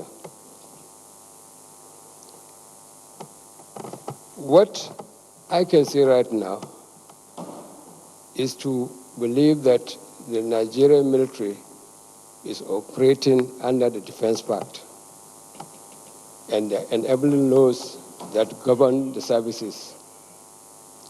I may need to study that and be able to make my own contributions. But as you rightly said, and it's common knowledge to all of us, that the cooperation between the service chiefs or their relationships is not very cordial. I put that in quote. My answer to this is very simple. The creation of the relationship has been in existence since the creation of the office of the CDS, the Chief of Defense Staff. In the process, all our operations that we conducted internally and externally were governed by the principles of the hierarchy of command. And where the echelon is weak, probably the downwards will also be very weak, or will see the opportunity to capitalize on the errors of the top. I'm not saying this is happening now, but regards to the service chiefs, in my own view, we have come to a situation where you find that each commander or each service chief is trying to please the nation. And anytime one of the services or all the services were able to conduct an operation, you find radio coverage that the Air Force has done this, the Army has done that. Thank God we are not near the coast where we can say the Navy is also involved. If the Navy is around here, then the three services would have been in the same collision course. In this situation, which I serve as the ECOMOG commander, the NICON Nigerian Contingency Commander, we are only operating as an administrative unit overseeing the needs, the aspiration, the welfare of our troops in the combat zone. The FX commander, I wouldn't mind calling name, my best commander in the field, General Olurin, was our field commander. He coordinates all the activities of the Senegalese army, the Liberian army, and all other ECOMOG country that is under the ECOMOG. And he is the operational commander, and he does that all. Anything to do with the welfare and everything about the troops is entirely on the contingent commander of that operational, of that country. So we cater for our needs, we cater for everything. But in Nigeria today, there is what we call a command structure. That command structure is now being seen as a weakness. The military is always ready to acknowledge performance, but we always don't want to be here that we have not performed. And I think the theater of war, we encourage it, we the civilians, because every day you find that one problem has arisen either from the northeast or from the central or from anywhere.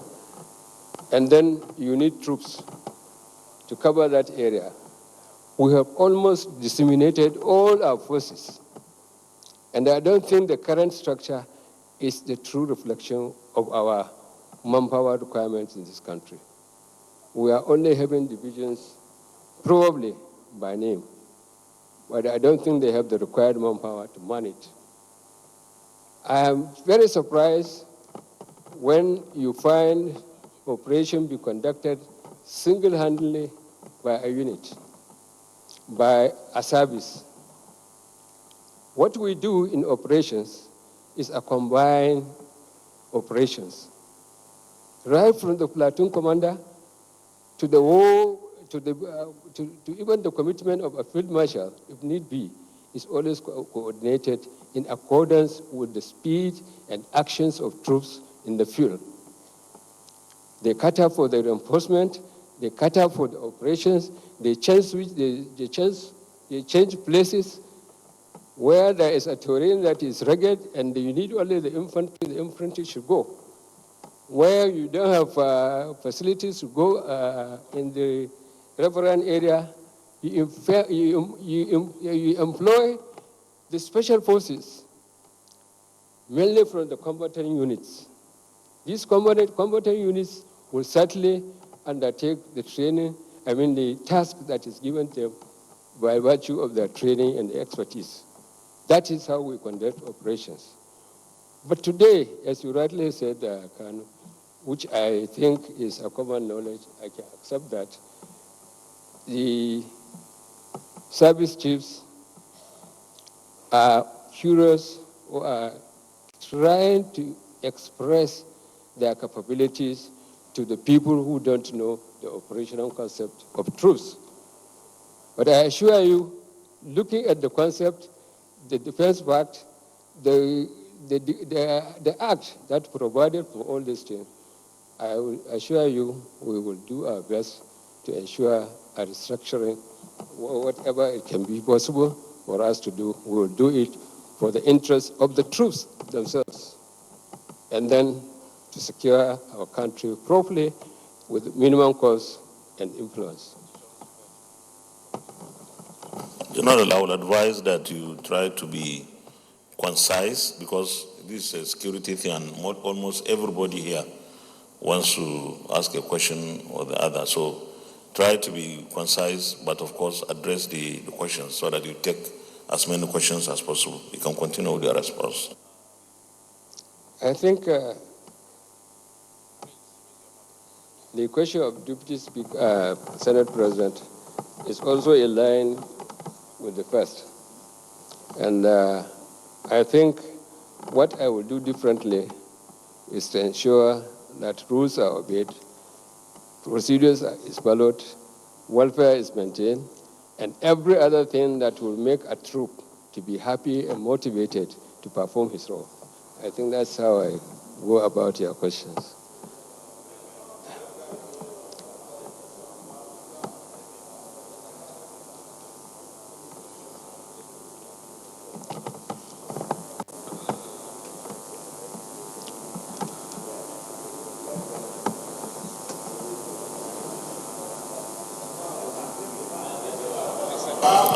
Well,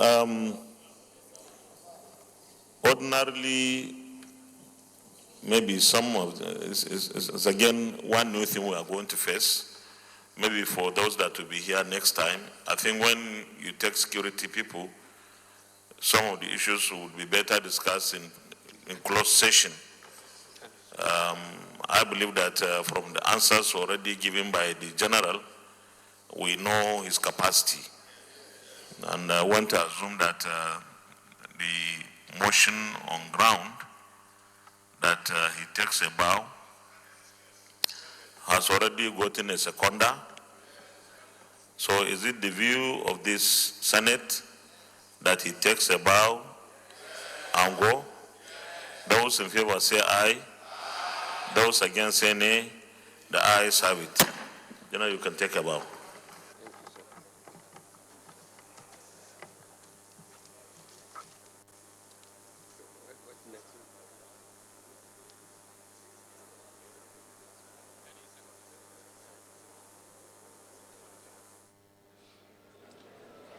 That was the screening of Bashir Magashi from Kano State, Major General retired.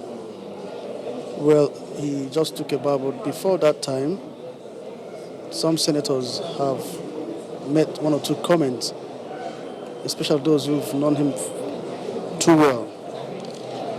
Well, the Deputy Senate President, Omar Gege, demanded to know what the nominee as a retired general will provide in the fight against insurgency.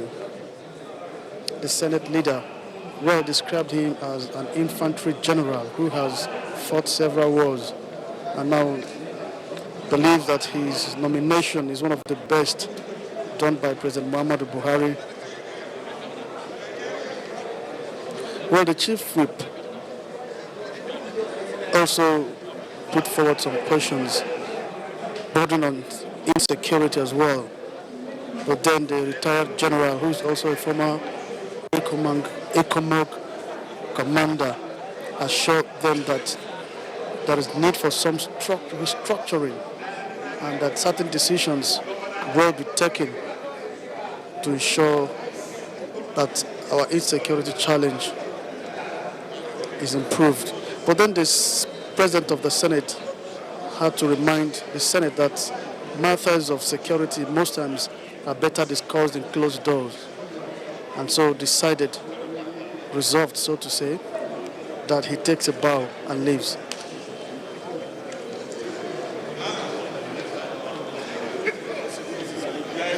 Now the Senate is expecting the next nominee who will be coming in and unexpectedly respect the former governor of Bayelsa State, Temipre Silva, to come into the Red Chamber and defend his nomination.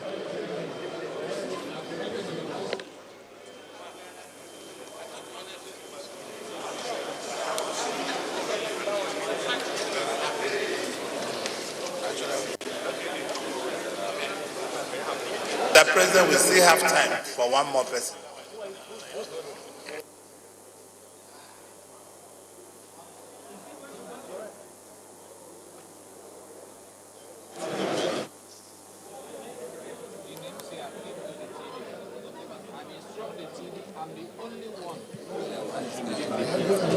Temipre Silva is from Bayelsa State and is coming into the chamber led by the senior assistant to the President of Legislative Matters, Senator Itainan.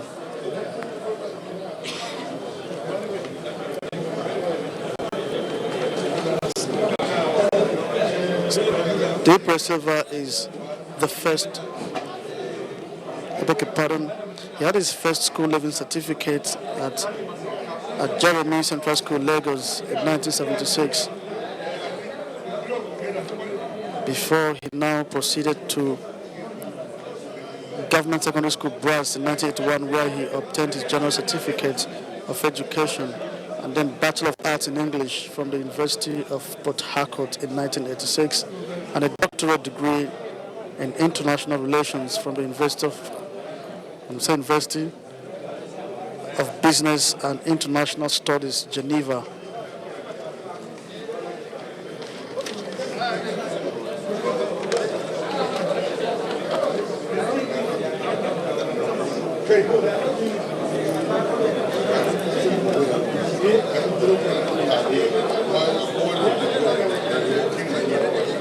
He's now mounted the podium for his screening session.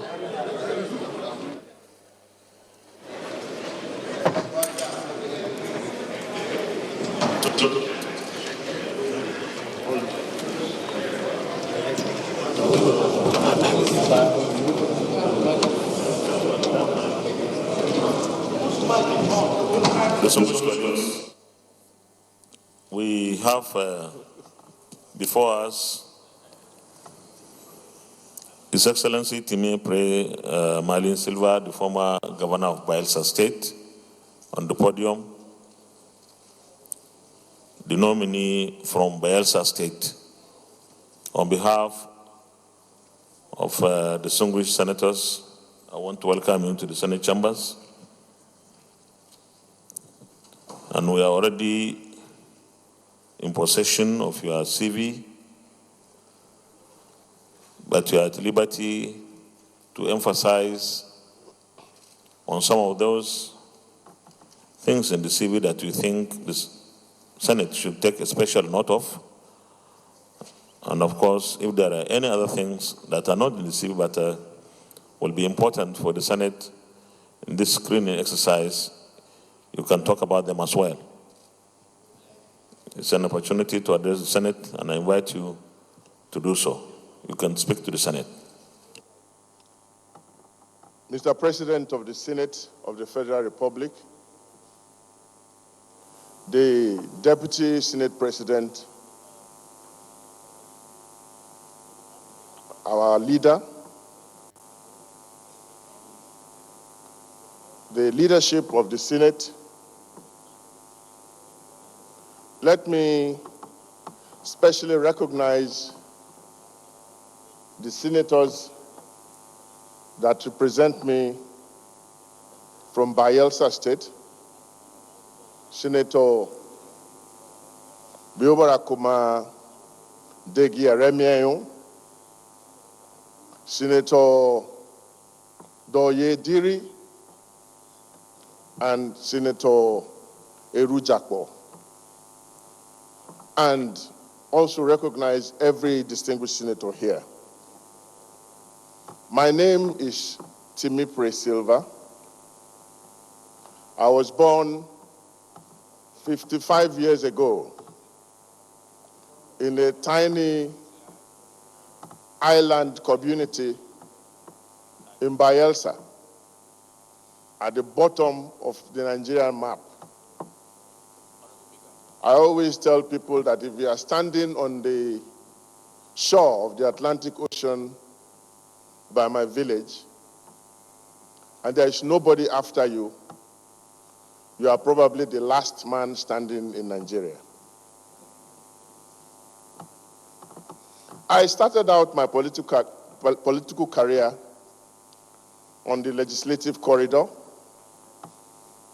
I was a member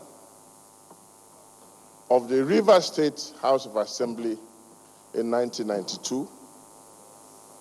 I actually hoped to grow on that corridor, but unfortunately, I was not opportune to get to this exalted level. But I moved on, fast forwarding everything I did to 2003, when I became a special assistant to the then Minister of Petroleum. During that time, we had one of the most successful bid rounds. I was acclaimed as one of the best in the world, and we grossed for the Federal Republic of Nigeria about $1 billion. From there, I moved on in the year 2007 to become governor of Bayelsa State. During my time as governor, I espoused and initiated the amnesty program, which I sold to the then President of the Federal Republic of Nigeria. Before I became governor, oil production activities were at an ebb in the Niger Delta, and the country's production had reduced drastically by up to 1 million barrels a day. But after the amnesty program, which I initiated, our earnings increased because our production moved up to about 2.5 million barrels a day.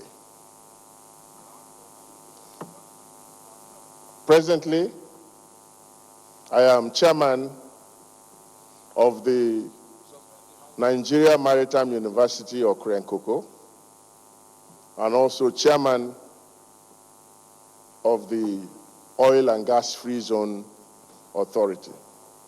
Thank you, Mr. President. Minority Leader.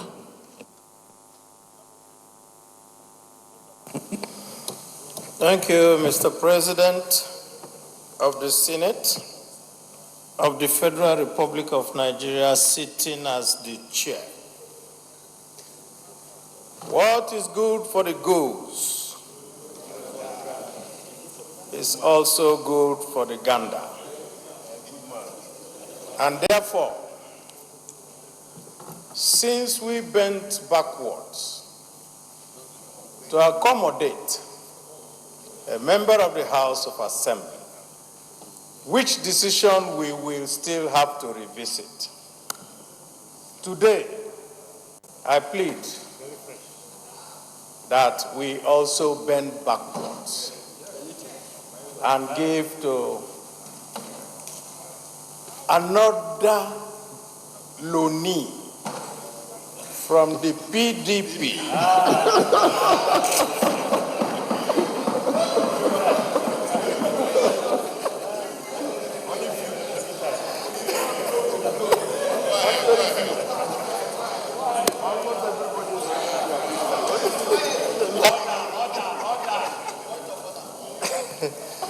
Now that we have gotten here, let me also state that the caucus of the Bayelsa State in the Senate have told me that they have met with him and they are in good standing with him.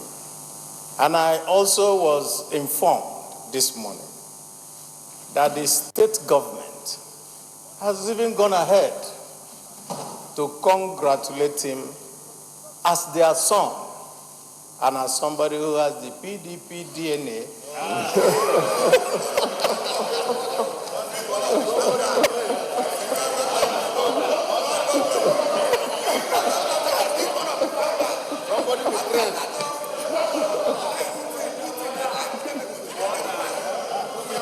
Thank you, Mr. President. It's very good that when you train people that they can now move. Oh, I'm sorry.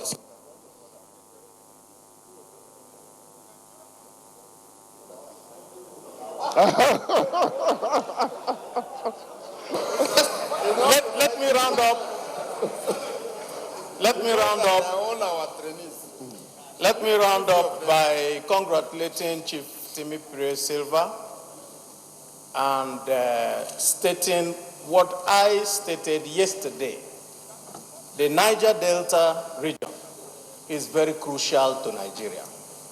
And if there is anything that leads to insecurity in the Niger Delta region, we also want to plead with you like we pleaded yesterday, that in the federal cabinet, that you do your best to make sure that peace continues to reign in that area.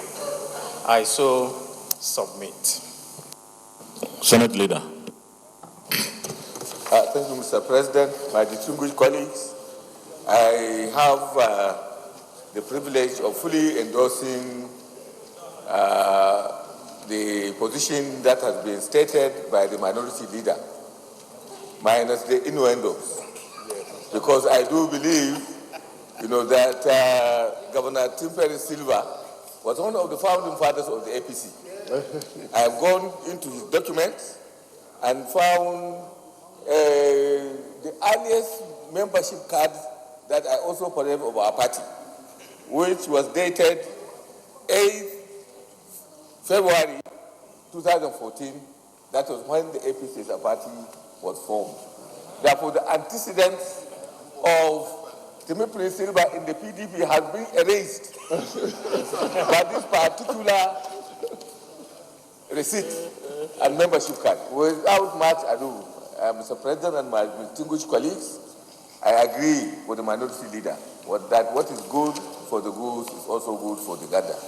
And with that, I recommend to my colleagues for our eminent governor and member of APC and also member of the River State House of Assembly to bow and leave the chamber. I so move, Mr. Chairman.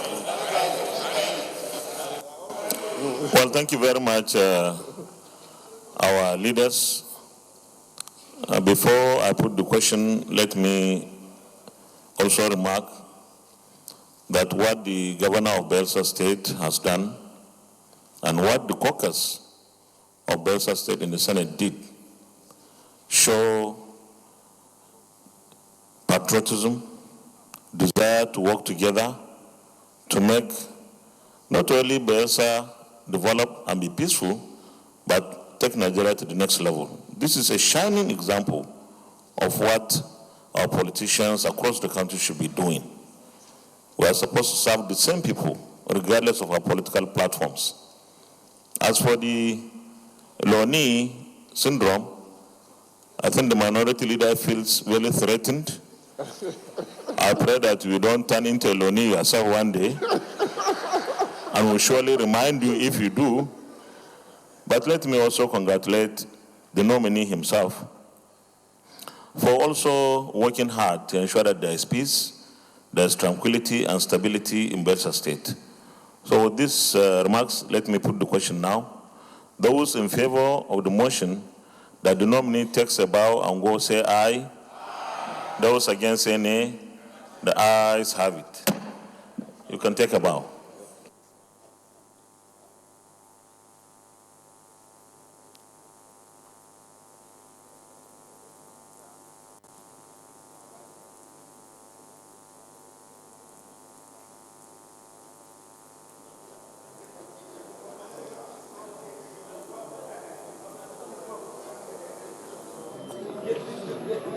That was the screening of Timi P.S. Silva, the nominee from Bayelsa State. Well, he was also asked to take a bow and leave because he's a former member of Rivers State House of Assembly. Well, both the minority leader and the majority leader spoke on his nomination. And then the President of the Senate, Ahmed Lawan,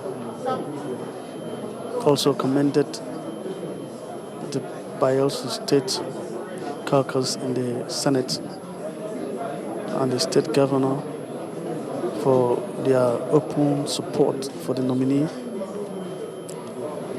as he also commended him for his commitments to ensuring that there was peace in Bayelsa State.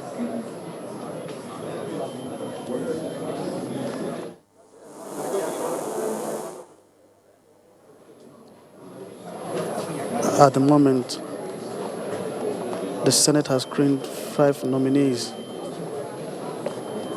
They are Tayo Alau Shabdura from Ondo State, Mustafa Shehuri from Borno State, Abubakar Aliyu Yobe, Bashir Magashi, Kano, and Timi P.S. Silva. That's the last person that was just screened. The arrangement for this screening is that the Senate will always have 2 sessions. First, it's morning session and afternoon session. Now we expect the next nominees coming in.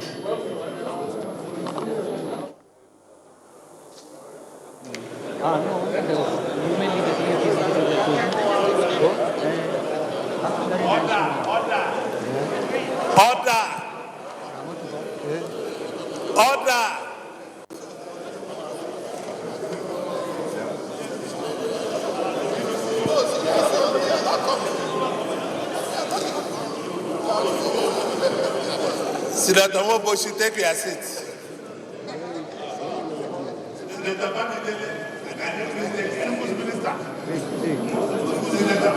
Well, the next nominee is the nominee from Kogi State, Ramatu Tijani. She was born on the 12th of June 1970 in Wuse, Abuja. She had her primary school certificate between 1976 and 1982 from Dawaki Primary School, Suleja in Niger State. She had a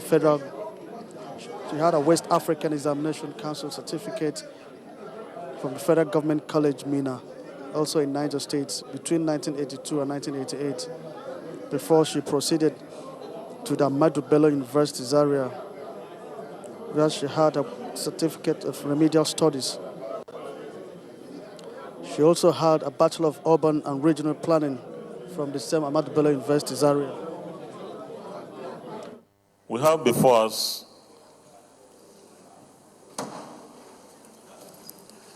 The nominee from Kogi State, Hajia Ramatu Tijani Aliyu,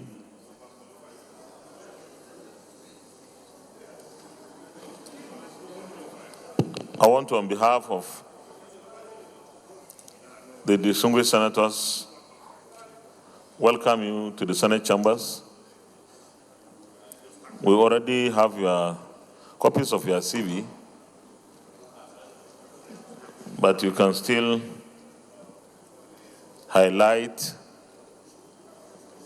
those things in the CV that you think need special note by the Senate. And in fact, you may even speak to those that have not been included in the CV for emphasis. Once again, you are welcome, and I want to assure you that this Senate is very, very, very gender-friendly, and you are at home. You are welcome. You can address the Senate. Thank you all very much. Mr. President of the Senate of the Federal Republic of Nigeria, distinguished Senator Ahmed Lawan, Mr. Deputy President of the Senate of the Federal Republic of Nigeria, distinguished Senator Ove Omo Ogige, principal officers of the Senate of the Federal Republic of Nigeria, distinguished senators of the Federal Republic of Nigeria, my distinguished female senators of the Federal Republic of Nigeria. Again, I will say the senator of my constituency from Kogi State, Senator Dino Melai.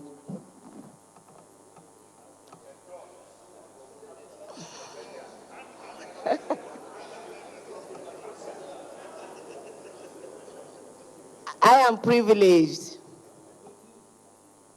to stand before you today,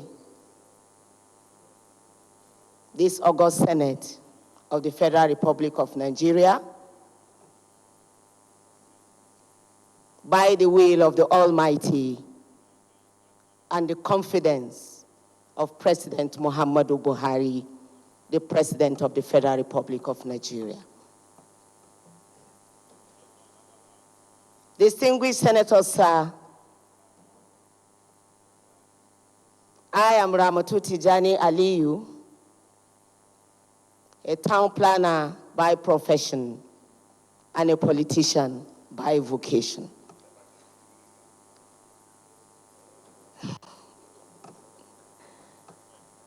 Distinguished Senators, sir, born into the royal but humble family of Alhaji Mamman Bawang Allah, the Aganchu of Kakanda Budan, Lokoja local government, Kogi State, into the household of Alhaji Sid Ali Mamman, a quintessential civil servant who has taught me from the onset that hard work, humility, honesty, education, and most of all, the fear of the Almighty was all he had to bequeath to me. And by these I lived throughout this sojourn, my most distinguished senators, and I still live till date. Your Excellencies, sir, you may wish to permit me to take you down a little memory lane, sir. You may go ahead. Your Excellencies, I will take us all back to one fateful day in the year 2003. Perhaps I might be free to call it an encounter with destiny. But whatever it is, changed my life. And I believe for the better. Moving from my office then to Gwagwalada Specialist Hospital, I made this encounter with a Nigerian citizen, a common man, on his bicycle, taking his wife to the labor room. I posed to assist just like every other Nigerian because we realized she could neither sit on the bicycle nor walk to the labor room. But in this option, I will tell you I have no regrets till today, my distinguished Senate President, because we got there, she went into labor, but immediately, he realized there was a lot more beyond taking her to the hospital, which he did as a reflex action. He needed money.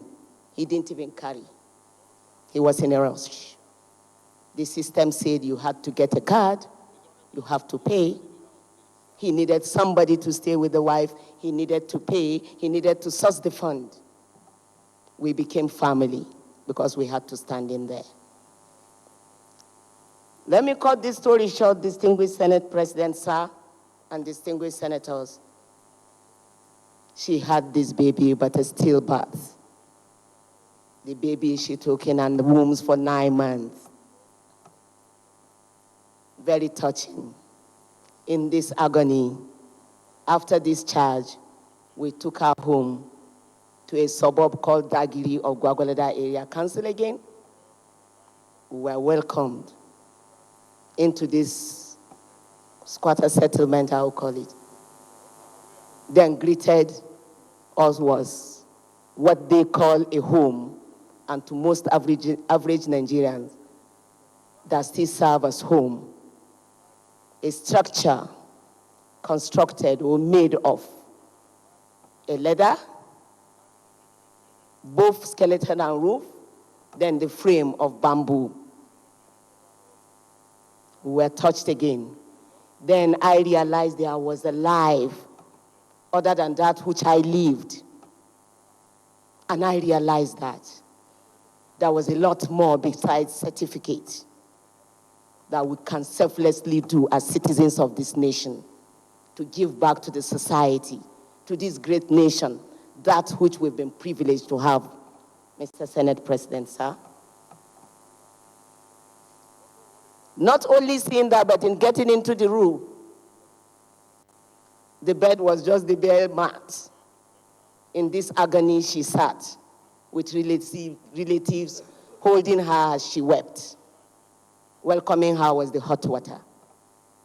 Now again, distinguished senators, takes us to an existing problem that still lingers on today. Housing, women empowerment in this country. Of course, the problem also of maternal mortality, which is at a high rate. Housing, because to most Nigerians, we call a house, or we define a house by whatever it is that gives us shelter or wherever we can lay our heads. But beyond that, sirs, how ready are we to revisit some of these issues, sir? Sir, we are still standing here today on records is that within the range of 17, 18 to 20 million, debatable, the housing is still in deficit. Your Excellencies, we have the slums to upgrade. We have the urban areas also to renew. But we cannot do it alone, but by advocacy, sir, by your support of this great House Senate, we know you do us proud. You've always done it, and we believe in your capacity. And we also believe in this administration of President Muhammadu Buhari that a lot will be visited. But besides all, the tears will be wiped off a Nigerian woman on the street. And the hope for the less privileged and for the girl child, sir. This woman will not let you down. Thank you very much, sir. Minority Leader. Thank you, Mr. Chair. Once again, Ene Abaribe, Abia South. In keeping with what we have already established, that this chamber is very, very gender sensitive. And also because the Kogi caucus has wholeheartedly with their legs and their hands endorsed that we in the Senate ask you to do the needful, and in recognition from all you have said now, that you didn't go to the other room. We want to say that you should now bow and go. Senate Leader.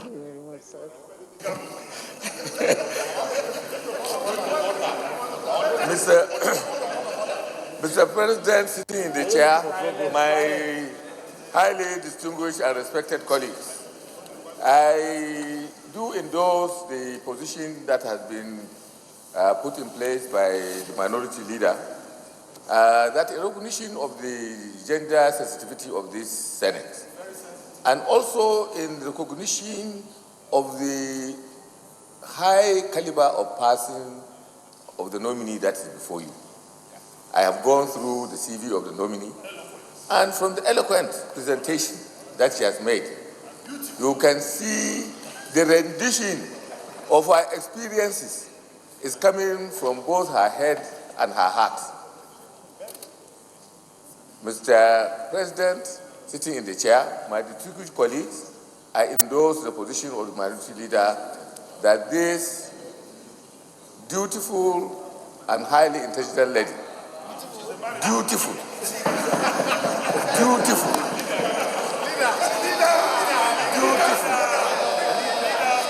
I said beautiful,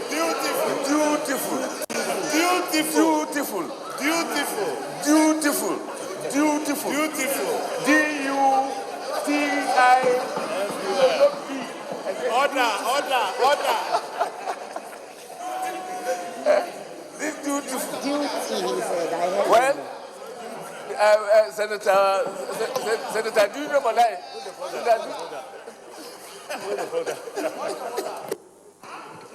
Yes, sir. Thank you very much.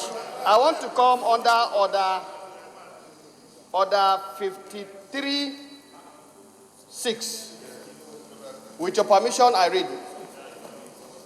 No senator shall impugn improper motives to any other senator. The Senate leader said dutiful, but you guys are impugning another meaning to it. By your crying, I felt my leader should be protected, sir. The Deputy Chief Whip, your order is fully sustained. Leader, continue.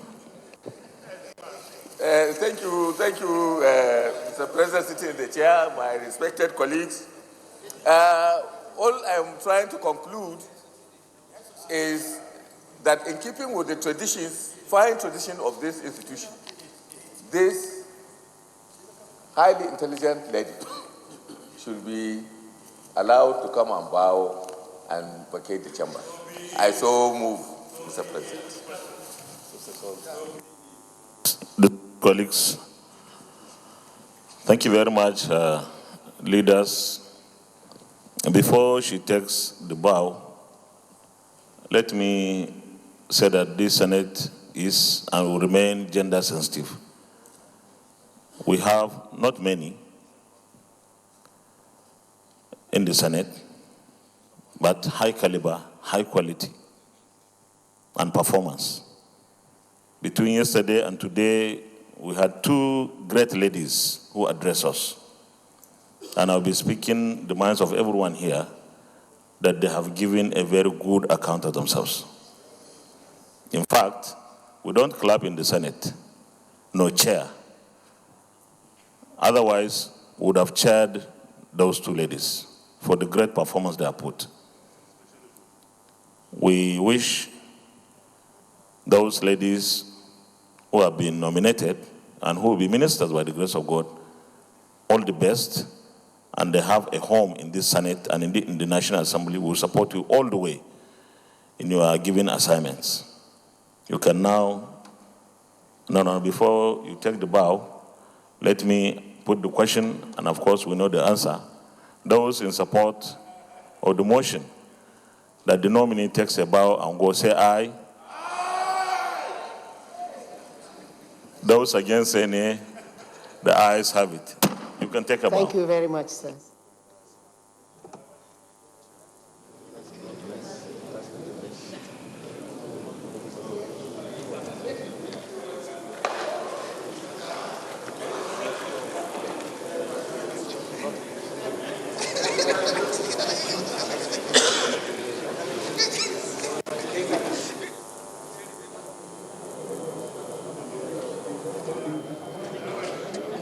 Ramatu Tijani Aliu from Kogi State takes a bow and then leaves, trying to leave the chamber.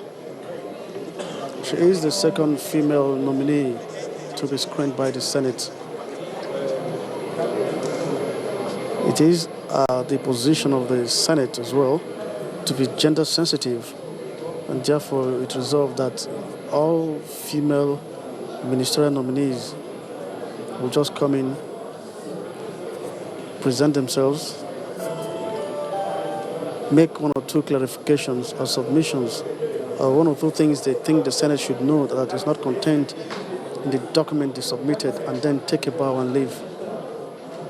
And that is exactly the same privilege that has been accorded to Ramatu Tijani Aliu from Kogi State.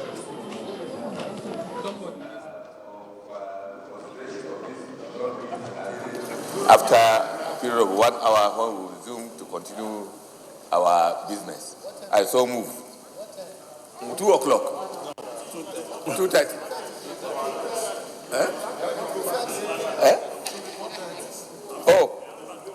I move before that the chair move to plenary to report progress. I so move. I second the motion that the chair do report progress. Distinguished senators, those in favor of the motion say aye. Those against say nay, the ayes have it.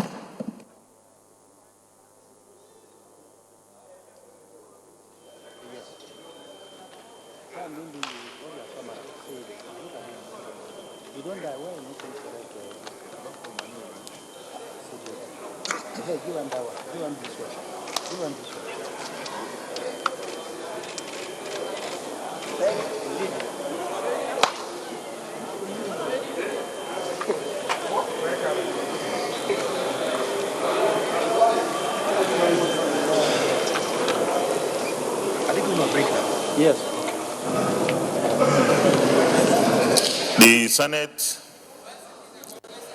The Senate in the Committee of the Whole resumed consideration of the request of Mr. Presidency in C for the confirmation of nominees for appointments as ministers of the government of the Federal Republic of Nigeria. The nominees answered questions from distinguished senators on a number of topical issues. The nominees screened are Senator Tayo Alashadura from Ondo, Honorable Mustafa Babashahuri from Borno State, His Excellency Abubakar D. Aliyu from Yobe State, Major General Bashir Salihi Magashi, retired from Kano State, His Excellency Timi Pre Silva from Bayelsa State, and Hajia Ramatu Tijani from Kogi State as ministers of the government of the Federal Republic of Nigeria. Is this a true reflection of what transpired in the Committee of the Whole? The Leader of the Senate. The Chair, distinguished colleagues, I move that we suspend further consideration of the ministerial nominees.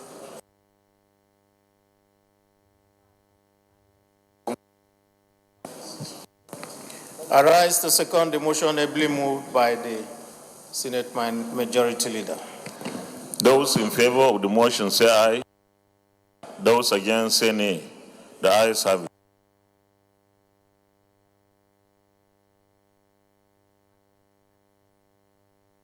Of today's screening. Now the Senate has now adjourned plenary to go out for break and then reconvene back by 2:30 this afternoon, when they will now screen the second batch of today's ministerial nominee.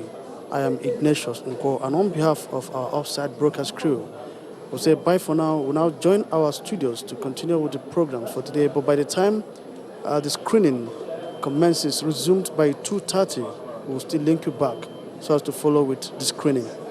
Bye for now.